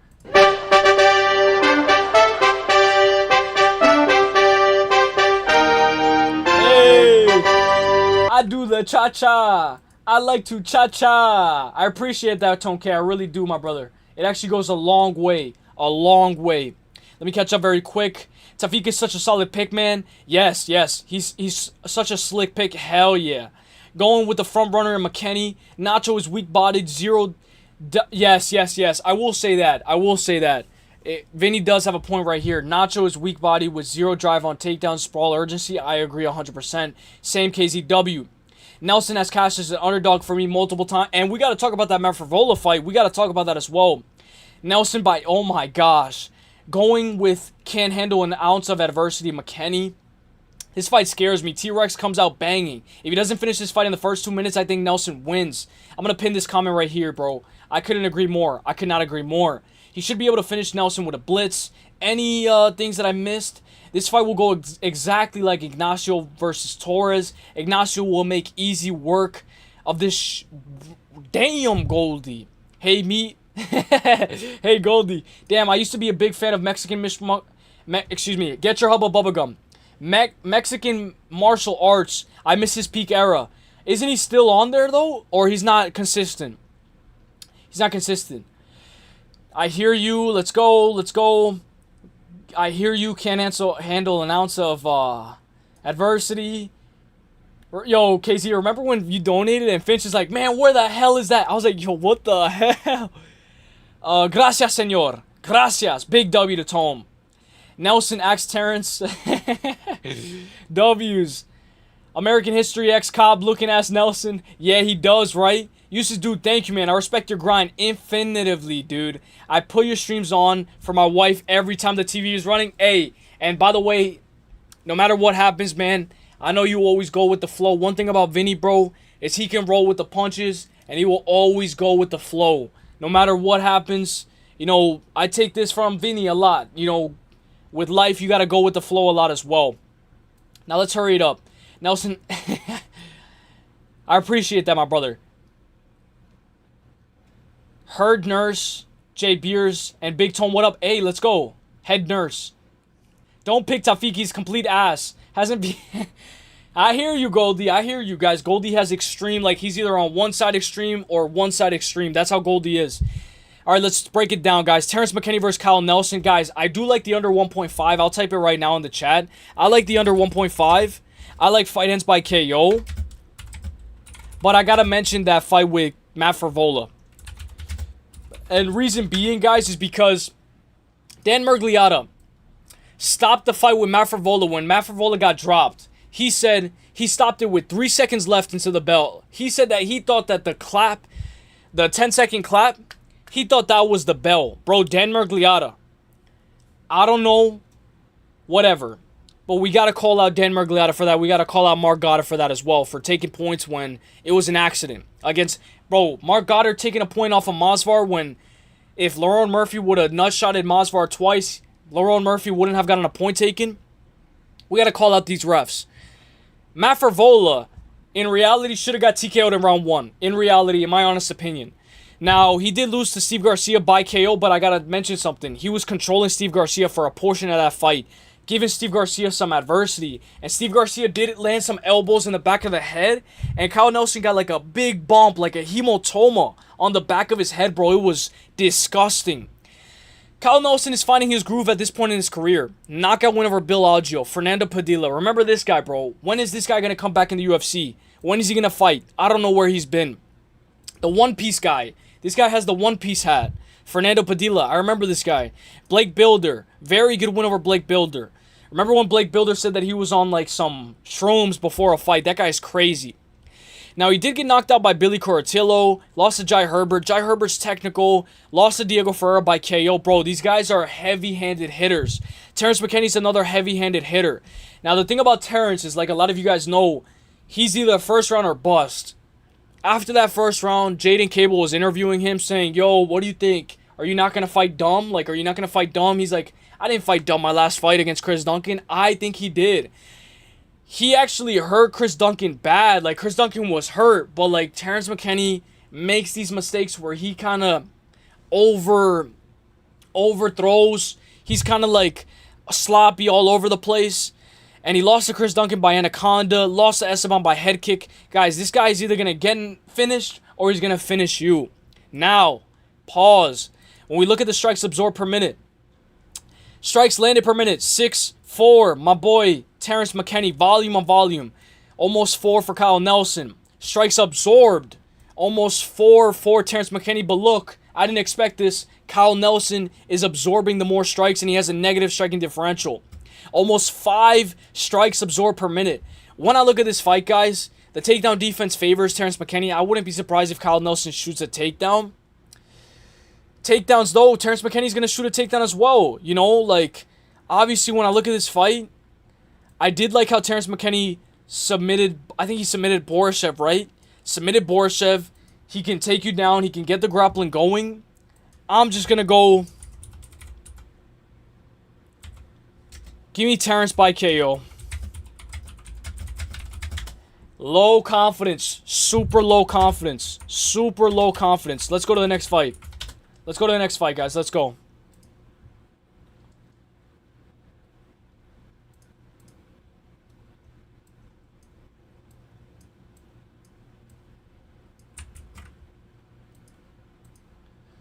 I always think about that fight with Drew Dober. That's when I first found out about let's go T-Rex, let's go. That's when I first found out about Terrence McKinney. When he fought Drew Dober, he dropped him bad.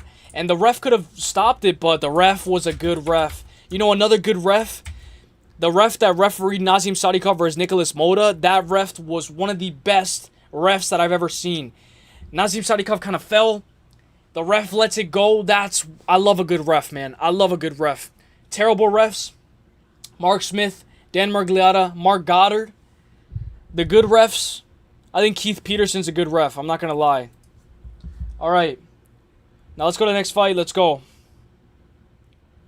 Mansoor. I'm interested in seeing who you guys have for this fight, guys. I'm very interested.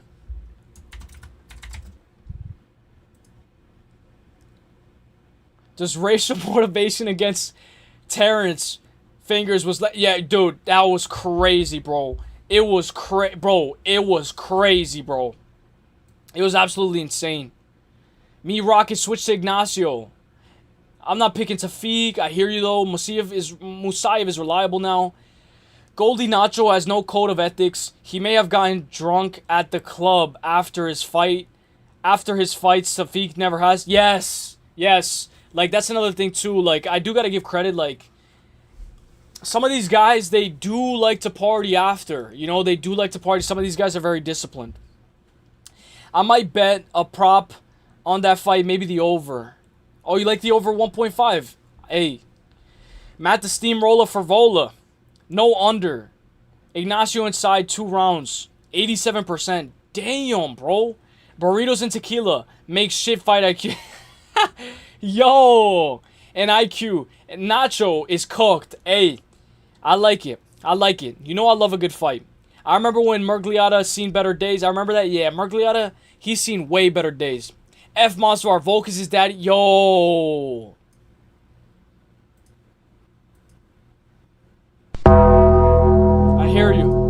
I hear you, my brother. I hear you. I think Garcia could be champ. Dude, so long and fast, no Diddy. Hey, I agree, my brother. Blake Builder's a Muslim convert like me and Douglas. Hey, shout out to Douglas. Yo, Douglas, we're going to talk about Douglas. He's on this card. I'm not even joking. Bro, this card is nothing but slick underdog picks. Yo, this card is fun, bro. I'll tell you one thing, bro. Seattle's going to be loud as hell. Judober Abdul is a hype job LMAO, bro. Gets handed cans and he struggled with Brumditch. I hear you. Yorzy is Bellator and Contender Series. Give me Belgori. Okay, thank you. Yorzy is top 5 strikers in my opinion. Mansoor Malik for me. You can't be hungover and have good training sessions. Also, non-halal meat is full of hormones and antibiotics. It makes men unreliable and give them really? I didn't know that. I did not know that as well at all. Not if you John Jones. Rain. Let's go, guys. When I break down this fight, guys, you want to know what I love about this fight? I love the matchmaking. Most importantly, I love the matchmaking of this fight. And you guys want to know why I love the matchmaking of this fight? I love the matchmaking of this fight because not only is it a good fight, but we gotta feed one of these guys. We gotta feed these guys to the wolves. You know, like a lot of you guys say, sometimes these guys get favorable matchups. Sometimes these guys get built up slowly, like Atabago TR. This is a guy who's not getting built up slowly no more. Mansoor has a tough test in Yorzy. He has a win over Poetan. He's training with Poetan and Glover Teixeira. 9-3-0. His most recent loss is to Marco Tulio. He kind of got wrestled in that fight hard. He's on a 4-fight win streak, beating all of these guys inside the distance except for Ahmed Sami. 33 years old. Very good kickboxing background. Coming off of that win over Asma Bekoyev. Who Asma Bekoyev is very good, but he did have that questionable fight against Dylan Budka. 9-0-1 for Mansoor Abdul Malik. 28 years old. 6'2", 80-inch reach. MMA Masters versus Teixeira Fitness. Majority topology is going Yorzy by KO. Now let's look at the stats on this fight. Let's look at the stats. Let's look at it. 5.82. These stats are not as accurate. Remember, take what I say with a grain of salt because these guys haven't had that many fights in the UFC and they're kind of getting finishes inside the distance. So, strikes landed per minute for Mansoor, 4. For Yorzy, at least 6 strikes landed per minute. The guy has high volume. Striking accuracy, Yorzy all day. Good kicks, good power, kind of like Poetan Pereira. Strikes absorbed per minute, almost 4 for Mansoor. He's eating a lot more strikes. And I will say, guys, that is not a good thing when you're fighting a professional kickboxer with a kickboxing background. Almost 3 strikes per minute absorbed for Yorzy. Sorry, I thought I had to yawn there. But when I look at this fight and how these guys match up, I truly believe that this is my most anticipated fight. Not only is it my most anticipated fight, but bro, somebody's going to go out. I think somebody's going to go out this fight. If you want to play, I know it might be minus 600. This fight doesn't go the distance. But guys, I do think that the grappling is going to make a difference, guys. Yorzy got out grappled by Marco Tulio. Marco Tulio's not even a grappler like that. He's not really a wrestler. He's not a wrestler like Mansoor. I know what you're going to say. Oh, but he finished Asma Bekoyev. Asma Bekoyev was smaller by... It looked like they were in 2 different weight classes, bro. And if anything, I do think that Yorzy would do better at 205 than he would at middleweight. The weight cut, I do think at 205 it's a little bit more open. There's a lot of heavy grapplers at 185. And yes, he had that sloppy fight against Cody Brundage. Went to a draw.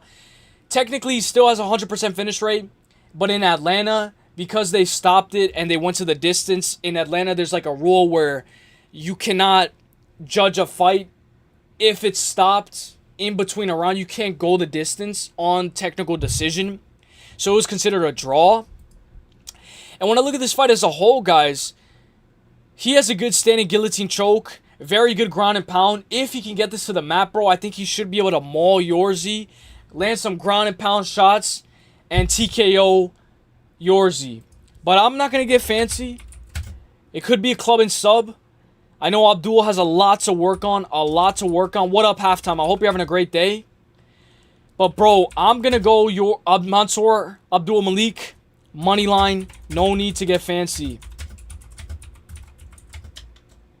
I spelled that wrong. No need to get fancy. Let's go to the next fight. I hear you, Goldie. I hear you, my brother. I'm not going to lie, Goldie. Do you remember, bro, when... We'll talk about this in the main event, but Goldie, do you remember when it was Imavov versus Israel Adesanya, and I was picking Imavov, and you were like, yo, pick flip to Izzy. Izzy's going to win. And I pick flip. Technically, I pick flip. It's my decision, but, bro, sometimes you can't be too confident because it's a maul whopping. You know, one of my worst pick flips of all time was pick flipping from Imavov to Izzy during the face-offs. And I did that myself, but I'm not going to lie. There was a lot of these guys that were on Izzy. And, guys, Izzy, he got fucked up.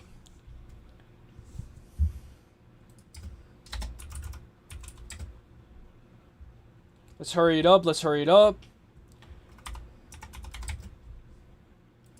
What up, Halftime? I'm going to read your thing right now.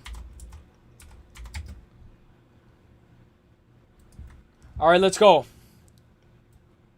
It's Yorzy. Sorry, Yousry? I can't say that, bro. Like, Peter Piper picked a peckle pickles. Like, I can't say, like, my tongue is not like that. Yorsry.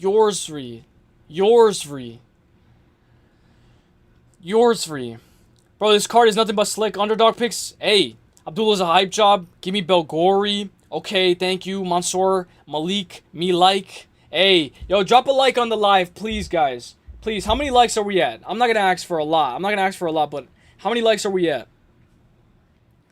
13. Can we get to 15 likes? 15, just 2 more. 15 likes. We got a couple of likes yesterday. We got a lot of likes yesterday.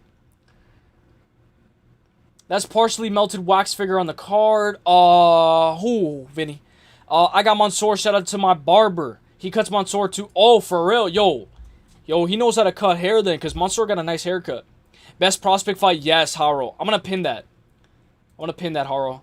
And shout out to the one of the realest, useless. Hey, Halftime right back at you, bro. Right back at you. I remember being in Parlay's chat. Yo, if you don't know, Parlay and KZ are going to go live this week.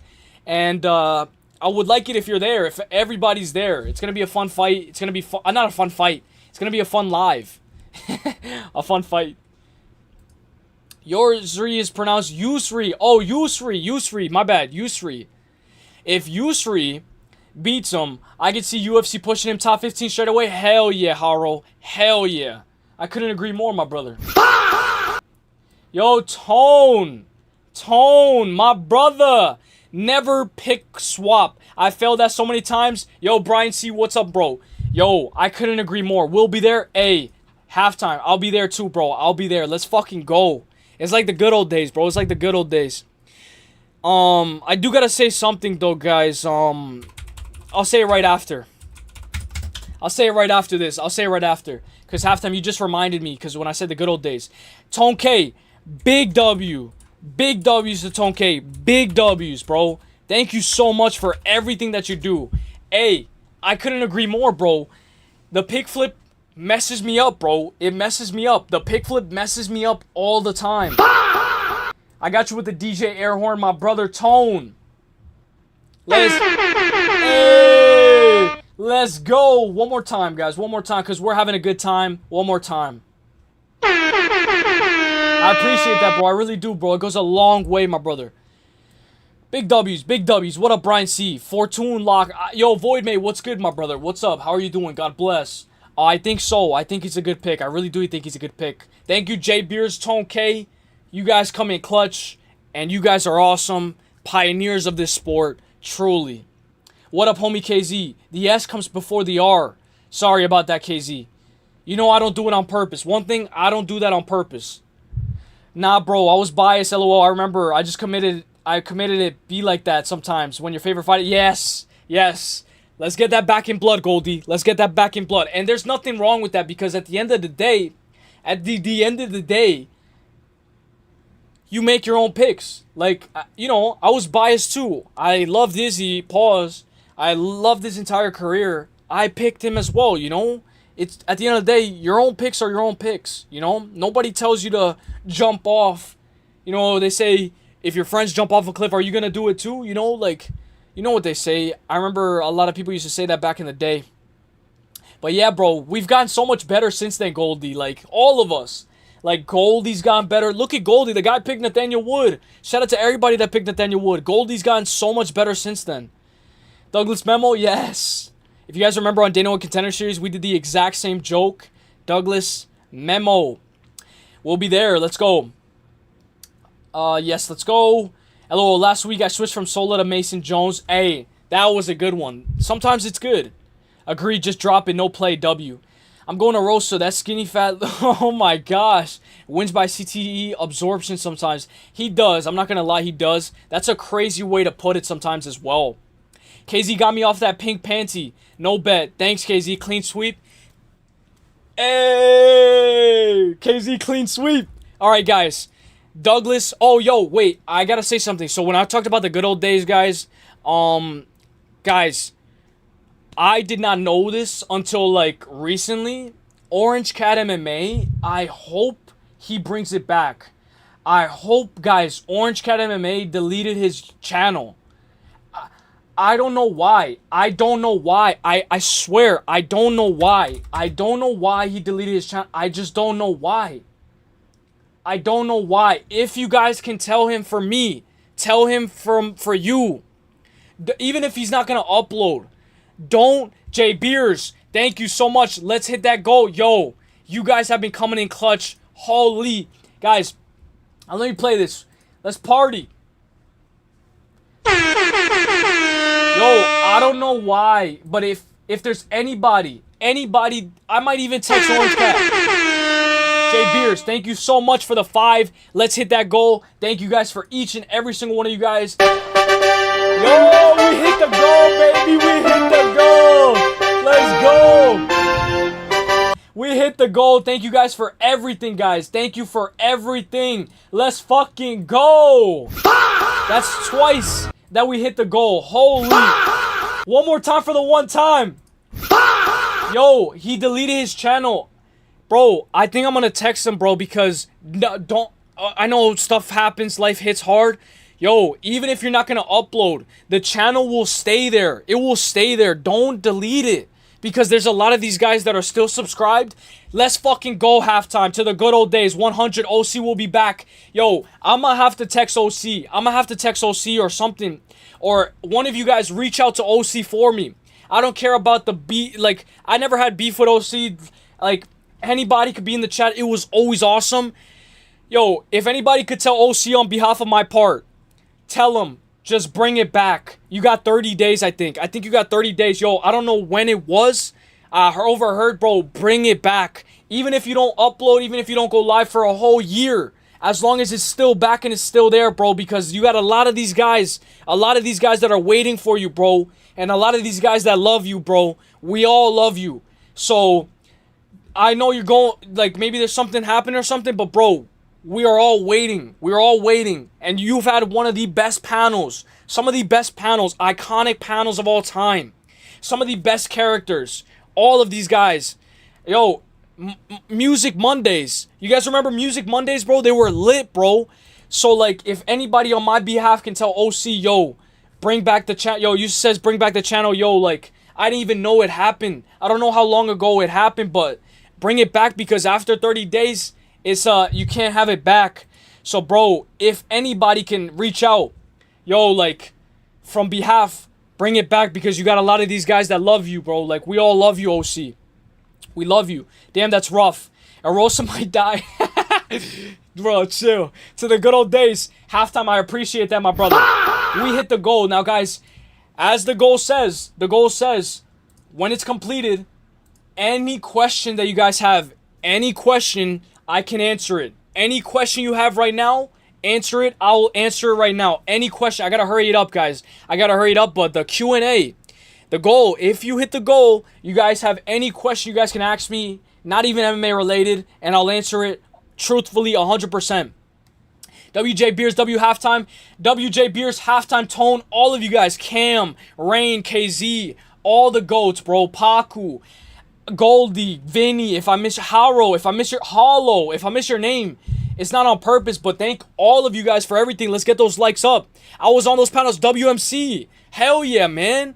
Like, I'm in OC's Discord. I got you. Hey, and I know a lot of people are going to be like, oh, you know, like, they may hate on me, but I don't care if they hate on me. Like, OC, like, yo, I loved your channel, bro. I loved your shit. The guy made a David Martinez video before David Martinez, I think, fought in the UFC. The reason why David Martinez is a doctor, you know, David the Doctor Martinez, a biography. Like, he's very good at what he does, man. And we can bring him back. If we all cheer, we can bring him back. Even if it takes 6 months, a year. As long as the channel's back up, man. W Beers, W halftime. And shout out to all the new real ones here. Halftime. Thank you so much. I gotta play the DJ system. Let's go. I appreciate that, J Beers. I appreciate that a lot. I really do. Anyone here not sub to KZ, go do it now. His channel's fire. Hell yeah. Hell yeah. Big W's to each and every single one of you guys. Shout out. Sorry that I'm spamming that thing, but let's break it down. Julian Erosa versus Douglas. I'm sorry that I've been taking a little bit of a long time. Julian Erosa versus Douglas, guys. I'm going to go a little bit faster with this one. Erosa has the submission threat, guys. Douglas Memo has been submitted a couple of times, guys. Douglas Memo has been submitted twice in the first round. Who do we know that has a high-level submission threat? We know Julian Erosa has that high-level submission threat. Now, Douglas Memo is more of a moment winner rather than a minute winner. The thing about Douglas Memo is he can crack. He has power like no other. And he kind of can lose the first round. He can be a little bit frustrating to watch because go. Doug, you gotta go, Doug. You gotta go. You gotta go. But when he finally goes, he puts your lights out cold. Like Jeremy Stevens, when he knocks people out, they don't move. Not a TKO, a KO. He puts you out cold. 13-5-0 overall. I know that win over Cam Teague. Kevin Vallejos knocked out Cam Teague as well. This guy constantly got sacrificed on Dana White Contender Series. Kevin Vallejos got sacrificed against Douglas as well. So that's not really a good win. But, bro, he also beat Javier Reyes. I believe he knocked out Javier Reyes. Yeah, Javier Reyes got dropped by Douglas Silva de Andrade. But, bro, I could see Julian Erosa winning the first round, right? And then Douglas puts his lights out. So give me Douglas by KO. I'm going to go Douglas Memo by KO.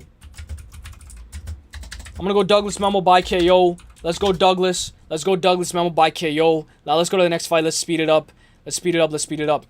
This one's going to be a little bit of a quick breakdown as well. We got Michael Chiesa's retirement fight. He said that the last time that he fought in Seattle was 13 years ago. 13 years ago, bro.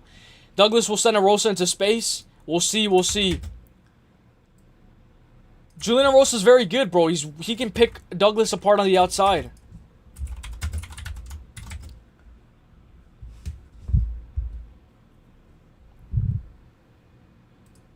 Michael Chiesa, minus 650. Gosh, damn.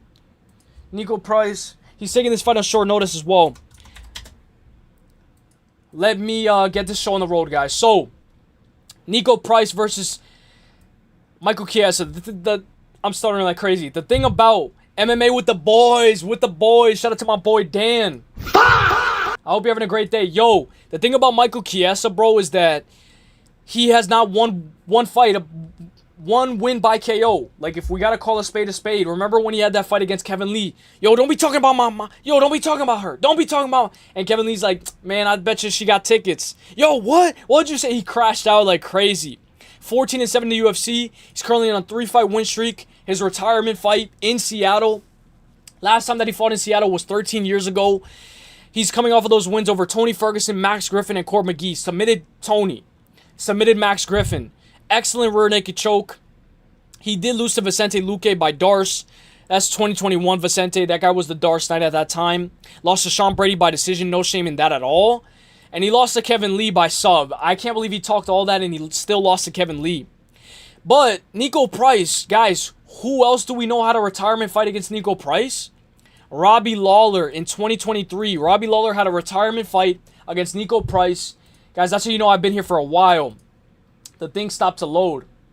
But, bro, Robbie Lawler had a retirement fight against Nico Price, and what happened? He knocked him out bad, bro. He knocked him out bad. So when I look at this fight as a whole, guys, why can't I go Michael Chiesa by KO? What if he gets his first ever KO?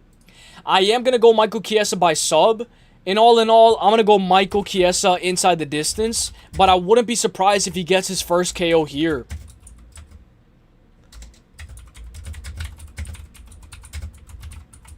We can make a nice cycle parlay as well today. Now, let me speed it up, guys. I do got to speed it up.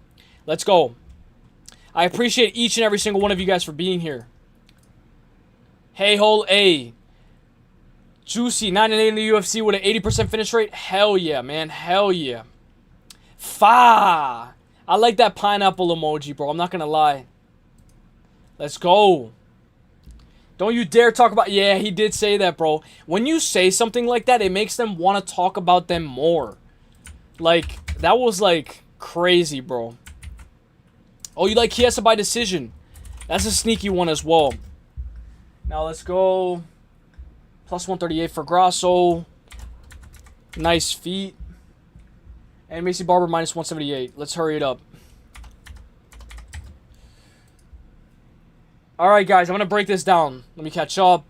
Nope, Arosa's bad boxing defense. MMA with the boys. J. Beer most when he lost to Melky. When was the last time Arosa was in the cage? Thank you, KZ, for answering. KZ just subscribed. Hey, Icky Zay, thank you for subscribing to KZ. Yo, I'm going to link KZ's channel. I'm going to link his channel right now. The guy has a ton of content, bro. He has, like, one of his most popular videos is his school project, like, doing impersonation. Very good at what he does. Shout out to my brother KZ. And he has a very good mind. Very good mind. Very good at what he does as well. I like it when he crashes out. Yo, Hibernation. What up, my boy? Infinite love. Hey, right back at you, my brother. Right back at you. He got rid of his Discord too?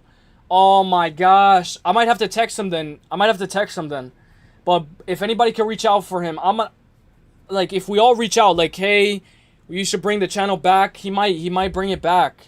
You know, sometimes it takes a couple, or maybe he doesn't. Maybe he doesn't, but it's worth a shot. Facts, Goldie, Chiesa by sub. All right, guys. Alexa, feet Grasso. KZ's picking Alexa, I think, only because of her feet. Macy Barber, 15-2-0. The first time that these two ladies fought was way Giyad. The first time that these two ladies fought was all the way back in February 2021. I was still in high school when these two ladies fought. That's how you know that was a long time ago. Like, yo, that was a long time ago. She beat Macy Barber, and it was the Reebok era. There was still Reebok shorts, all that stuff. Basically, what happened was Macy Barber was able to get takedowns, but she easily got reversed, got swept, and Alexa Grasso was kind of landing more consistently. And Macy Barber, I believe at that time, she was only 22 years old. 2021, 22, 23, 24, 25, 26, 5, 6, 7. Yeah, I believe she was only 22 years old at that time. Alexa Grasso is 32 years old now. Macy Barber, the best thing that happened to Macy Barber was pulling out of that Aaron Blanchfield fight. I had 8 parlays, 9 parlays, ending with Aaron Blanchfield to win. All money line. The fight gets canceled. We got a main event of Ludovic Klein versus Mateus Gamrot. I'm like, bro, I think that was the card, right? Was that the card? I was like, yo, really? Really? Like, the whole fight got canceled? Like, dude, it was absolutely insane, man. It was insane. Oh, no. Oh, yeah, the main event. Yeah, the co-main, technically main, was Gamrot versus Ludovic Klein. I was like, gosh, damn, bro. All my parlays cashed, like, halfway. It wasn't even, like, a good night at all. Like, it was like, gosh, man, damn. 27 years old. Macy, the future barber. I know a lot of you guys say, she doesn't have good wins at all. She's not really good. Bro, Katlyn Chookagian, who was #1 contender for a long time. Amanda Ribas knocked her out, bro. Yo, I know Amanda Ribas is on her way out, but bro, to knock out Amanda Ribas, especially in 2023, performance of the night, that was an absolute war. Andrea Lee, I know she arguably could have lost this fight against Miranda Maverick, but hey, she still won that fight, whatever. She's going to be matched up against Alexa Grasso. I think that, she won the belt by rear naked choke, but in that draw, there was no 10-8. No 10-8 at all. There should have been never a 10-8 in that whole... Yo, we got real 10-8s. If you know what a 10-8 is, you know what a 10-8 is. A real 10-8. Like Glover Teixeira versus Anthony Smith. That's a real 10-8. Valentina Shevchenko versus Alexa Grasso, there was no 10-8s in that whole entire fight. But because she's in Mexico City, she got gifted that draw. Valentina Shevchenko says, you know what, I'm a real value of my game. I'm going to shoot takedowns. Ends up mauling her 50-45. Alexa Grasso couldn't get up if her life depended on it. Against Natalia Silva, she was stuck in the mud. Guys, I'm going to go Macy Barber. I'm going to go Macy by decision. But just give me Macy Barber money line. I like Macy Barber. She's more of a dog. Ferocious. More... she got that more... And I think that she's coming to take everything that Alexa Grasso has worked for. And before you know it, Alexa Grasso might be on a 3-fight losing skid who was once a former champion. It's crazy, but a win over a former champion puts her in a very good position. Money line, no need to get fancy.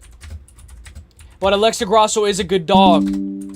Now, I am going to go over 2.5 as well. Main events of the evening. Let's hurry it up. And then we'll go and have a good time. Let's go. Macy Barber, I like the over 2.5 as well. I like Macy by decision as well. Or Alexa by decision if you want. Alexa's very good at what she does. She could get right back in that win column.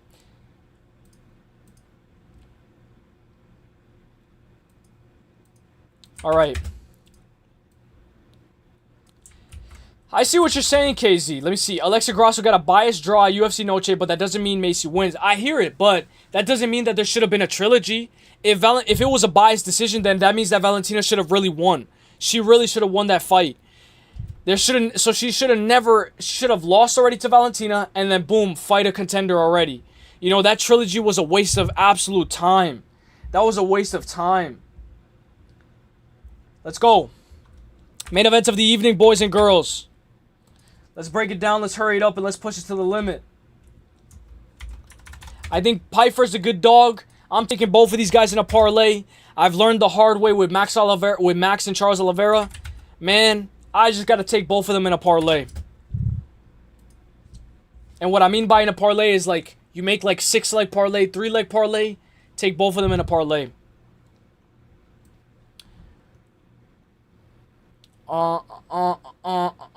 This fight, you like it, Pepino? You like it? Of course you do. Easy. Chiesa Strangle and Izzy. Let's go. Don't you dare. Hey, Grasso has 1 vote. It's KZ. Yo, but I'm not gonna lie. If Grasso wins, you could be like, man, I told you guys. I told you guys. I told you guys. So we gotta be careful. Unfortunately, Macy will beat Grasso. Macy is riding momentum, and in my opinion, looked improved against Karine Silva. Grasso needs to pressure on the feet and don't play jiu-jitsu game. Hell yeah. On bottom, Macy in control, decision incoming. Kind of reminds me of Gillian Robertson versus Amanda Lemos. A little bit. Shades of that. Did Barber pull out due to sickness, weight cutting? Yeah. I think she had something like that. Something like that. She should take this. Kaylin was washed. Hey, but Katlyn Chookagian is big, bro. I think Katlyn Chookagian beats Alexa Grasso. Chookagian, Sir Mariana. I think she beats Alexa Grasso. Yo, if Alexa Grasso was not even good looking, KZ wouldn't even have pick her right now, bro. KZ's like falling into like the trance, like the love, like, yo. Did Barber pull out? I hear you. She might be cutting too much. Give me the former champ. I hear you halftime. People forget, man. Macy got control big time against Andrea Lee. Yeah, but Andrea Lee, she's like a good fighter. I know she has some of the most losses inside the entire UFC, women's MMA, but Andrea Lee is a veteran. Decision odds, she still dropped Valentina. That doesn't regard for a 10-8. And that drop was not even a real drop. Like, she dropped and Valentina rolled back. Like, it wasn't even a real drop. Like, Alexa Grasso don't got power like that. Pyfer. Easy, Izzy. Guys, when you guys throw, like, words that are very close, I can't pronounce. Easy, Izzy. Let's go, Bicho Pyfer. I just don't think Izzy has the chin no more. All right, let's break it down, guys. Let's break it down. Let's hurry it up. So, let's break it down. Israel Adesanya versus Joe Pyfer. Israel Adesanya 24-5-0 versus Joe Pyfer 15-3-0. Former middleweight champion of the world. Not only former middleweight champion of the world, if not the greatest middleweight champion of the world. But what? Oh, who cares if he's the greatest? It matters if he's in his prime. It matters if that chin is still going to be there. It matters if he's still going to bring it, right? Joe body bags Pyfer, more momentum. He's on a 3-fight win streak compared to a 3-fight losing skid. Now that's crazy. I believe it's number. Let me look at the UFC rankings. Very quick. I just want to look at the UFC rankings very quick. Guys, I think it's like number 14 versus number 3.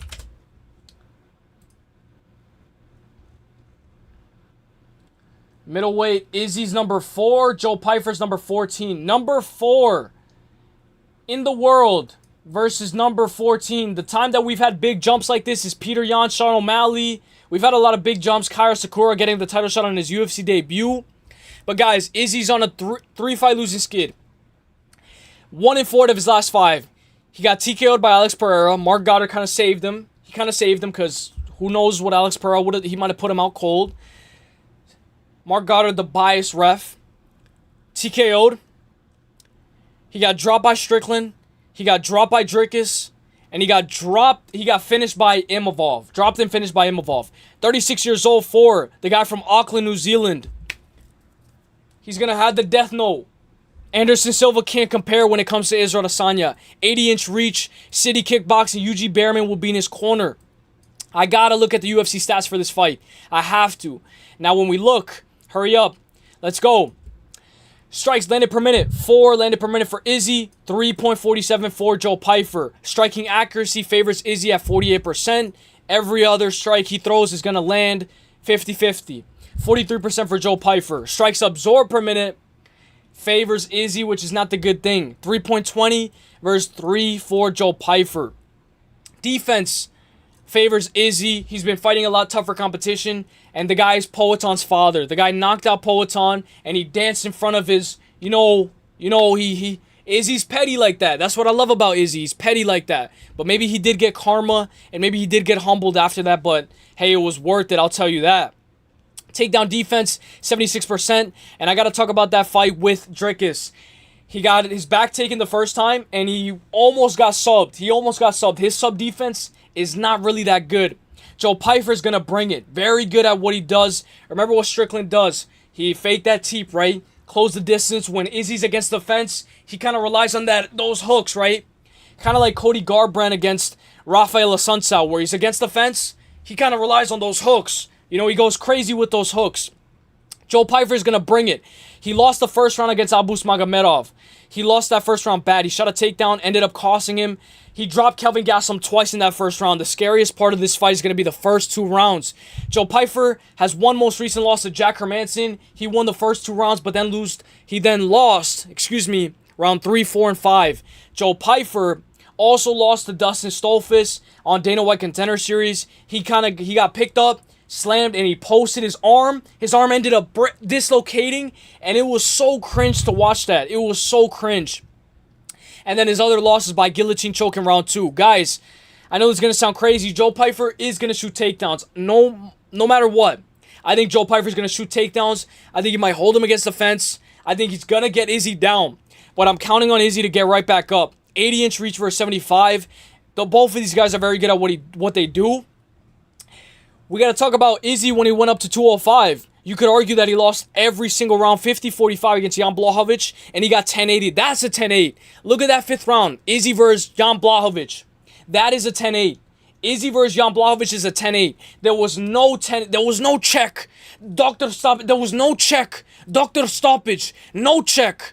There was no check. There was no 10-8 in Alexa Grasso versus Valentina Shevchenko the second time. No 10-8.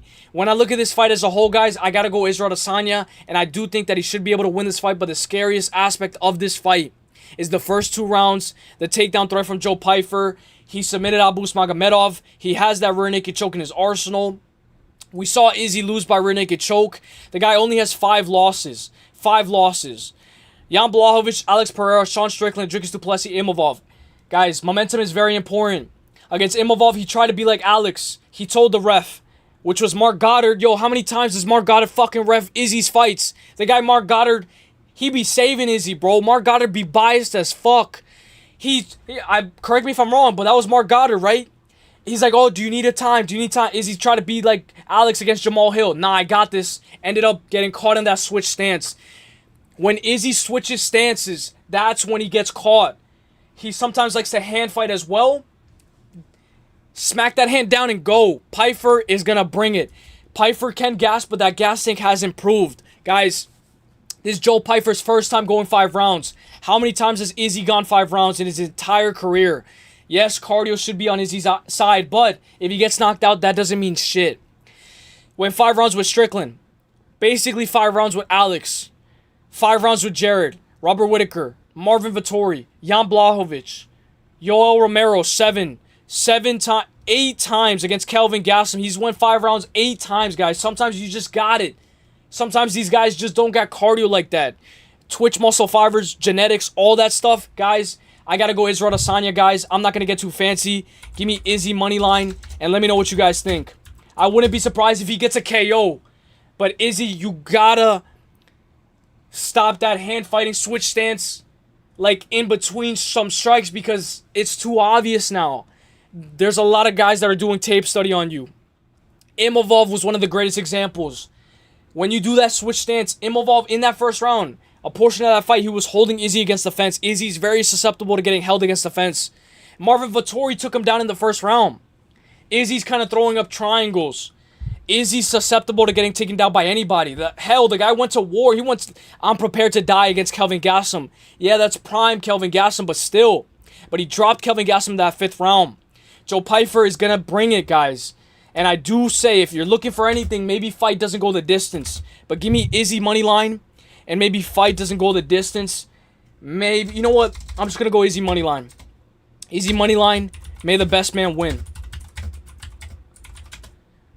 Let me see what Tone said. Sorry, Cam, I think Izzy getting KO'd. I wouldn't be surprised, Tone. Brain says Pyfer, but Har says Izzy. I'm going to go Izzy all day. Let me catch up. We are going to head out, guys. AJ's going to go live, I think. AJ's going to go live very, very soon.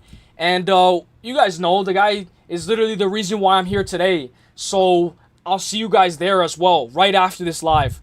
Right after. I like Macy by decision too. Hey, Vinny, let's go. Pyfer will unfortunately KO Izzy in 2 rounds, not because he's better, but because he's not. But because Izzy's boxing defense is terrible. He extends his arms. I love Izzy, but it's over. I'm going to pin this because there's a chance. There's a chance. I just don't think Izzy has a chin no more. I mean, look at the guys that he's fighting, bro. To be fair, like, these guys are very good guys. But I know Pyfer has that chance, that chin. Pyfer has more durability, more power. But I'll tell you one thing. If this hits round 3, it's Izzy all day, baby. Unless Izzy's, like, all over the place and he can't go in, like, against Strickland. Macy hasn't beaten anyone good. I hear you, KZ. The undeserved 10-8 has nothing to do with the Barber fight. It has everything to do with the Barber fight. If Alexa Grasso never got that 10-8, she would have already been on a 3-fight losing skid. The downfall from Alexa Grasso starts now. Now. If Alexa Grasso never got that 10-8, she wouldn't have been in that forced trilogy, and she would have already had to lose a couple of times already. You guys don't believe in the butterfly effect? Joe, by American history. Oh my gosh. Alexa will show levels. Joe, stop resisting. Yo. Damn, KZ. Goldie, I get that, but I think Grasso will hurt someone after that frustrating... Bro, who has Grasso hurt? Who has Grasso ever hurt, bro? What? Bro. Grasso couldn't hurt a fly.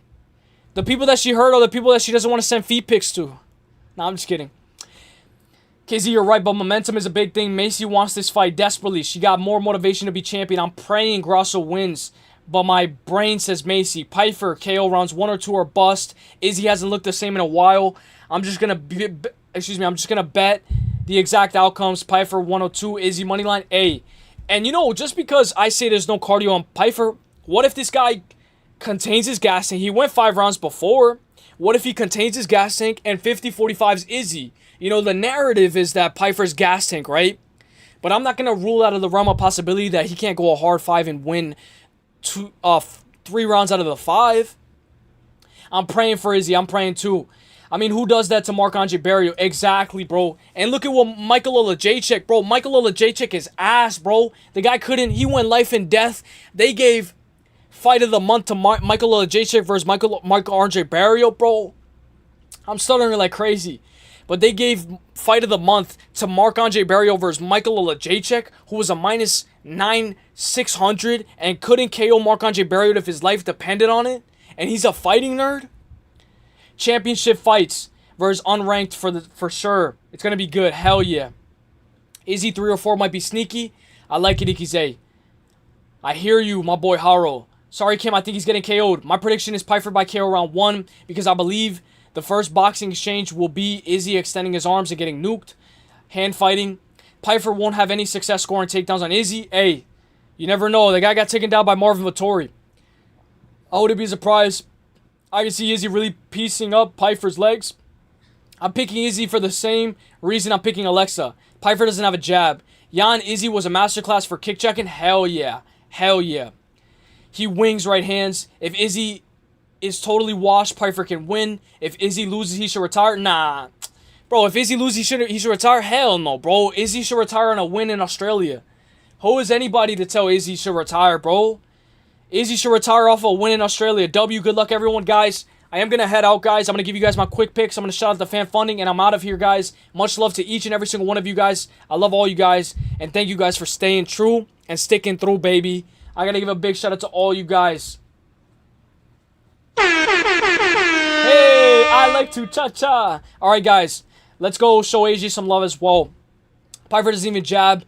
Izzy by leg kicks at range. Pyfer checks out of the fight with destroyed, bruised, shin, limps. I hear you. Great stream. W, have a great night. Right back at you, my boy Tone K. Valentina Shevchenko. That's the only person that she hurt, and she couldn't do that again. Like, I hear you though, KZ. W, stream later, everyone. Peace. W, good luck. This was a shit fight. That was a shit fight. Yeah, it was. But, bro, Marvin Vettori took him down. Pyfer don't need no jab. Bro has the protest touch. Pepino is on the dog. I'm going to pin that, Pepino. I actually like that dog emoji. I'm going to give you guys my quick picks. I'm going to shout out the fan funding, and I'm out, guys. I do got to say one thing, guys. Let me write it down. Six best bets and lock of the week tomorrow. Last minute full card betting picks on Friday. Yo, we got a lot of views this stream and we got a lot of donations. Let me shout out the fan funding first, because you guys showed a bunch of love, guys. A bunch of love. Shout out to Tone. Shout out to Jay Beers. Let's go, America. Hey, let's go. Tone for the 5 months. I can't believe it's been that long, my brother. Tone again. Let's go. Tone again. Jay Beers again, brother. Thank you so much. You guys got the donut train running. And my boy Halftime. Let's go. My boy Halftime again. Let's get OC. Let's get OC back, bro. Let's get him back. Let's get him back on this channel. Let's get him back. Let's get him back on YouTube. Let's get it back on Music Mondays. Let's get it back in blood. Now, my full card picks. I'm going to give you guys my quick picks. You guys already know who I'm picking. Main event of the evening. Now let's go. I'll give you guys my quick picks. Alexia Taranara, Ricky Simone, Navajo Sterling, Gabriela Fernandez, Tyrell Fortune, Chase Hooper by sub, Ignacio Bahamondes, Terrence McKinney, Mansour Abdul Malik. Get that wrestling going. Douglas, my boy. Michael Chiesa by sub or KO. Macy Barber, I like her by decision. And Israel Adesanya for the dub. I'm going to give a big shout out to each and every single one of you guys. Guys, if you want to keep on hearing some MMA talk, I will be here, guys. I will be right here.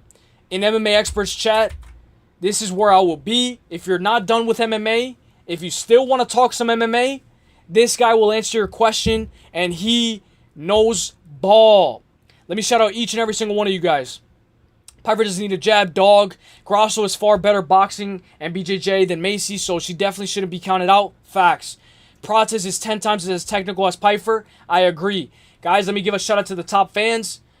Jay Beers, shout out to you, my brother. Tone K, shout out to you. Halftime, shout out to you. KZ, Pepino, Ski, Ikize, Hollow, my brother.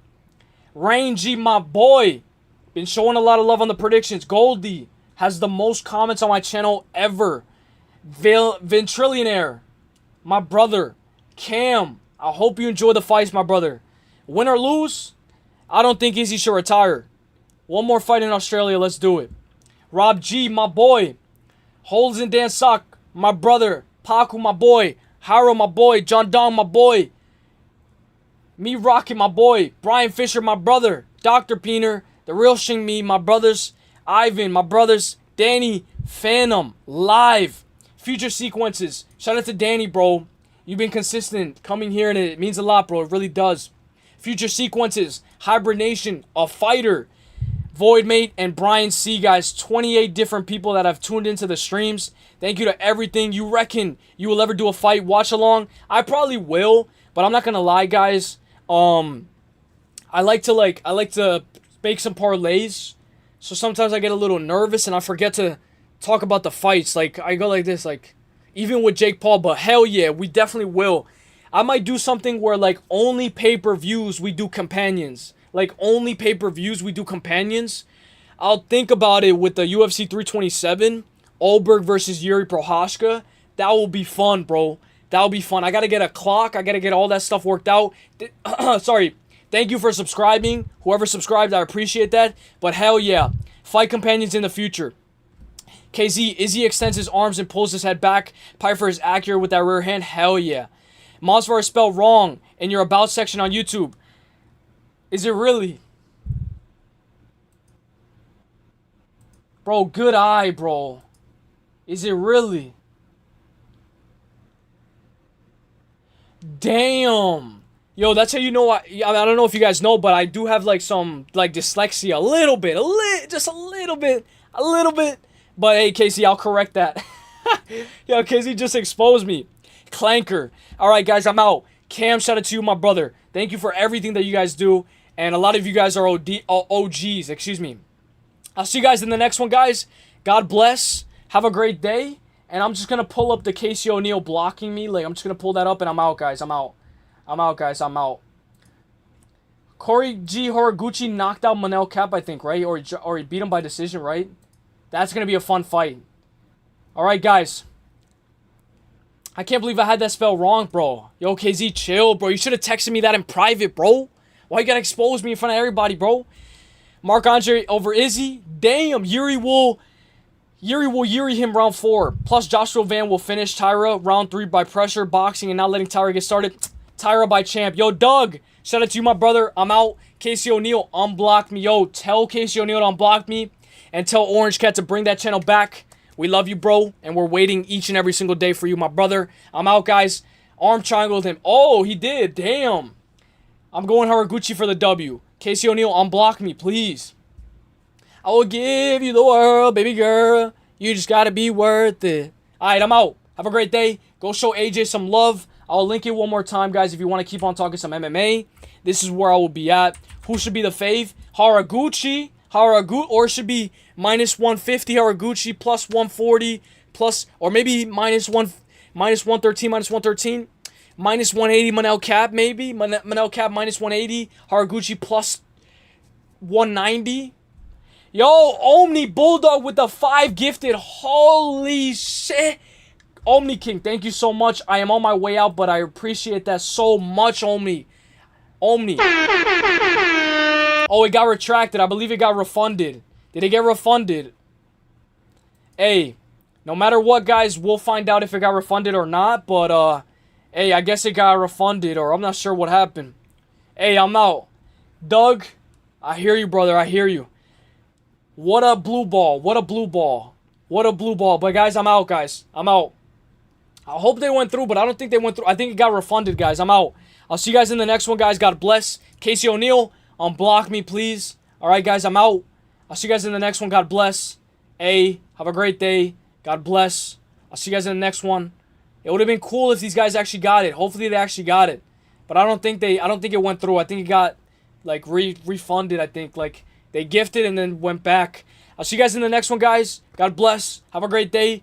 Stay happy and stay healthy, guys.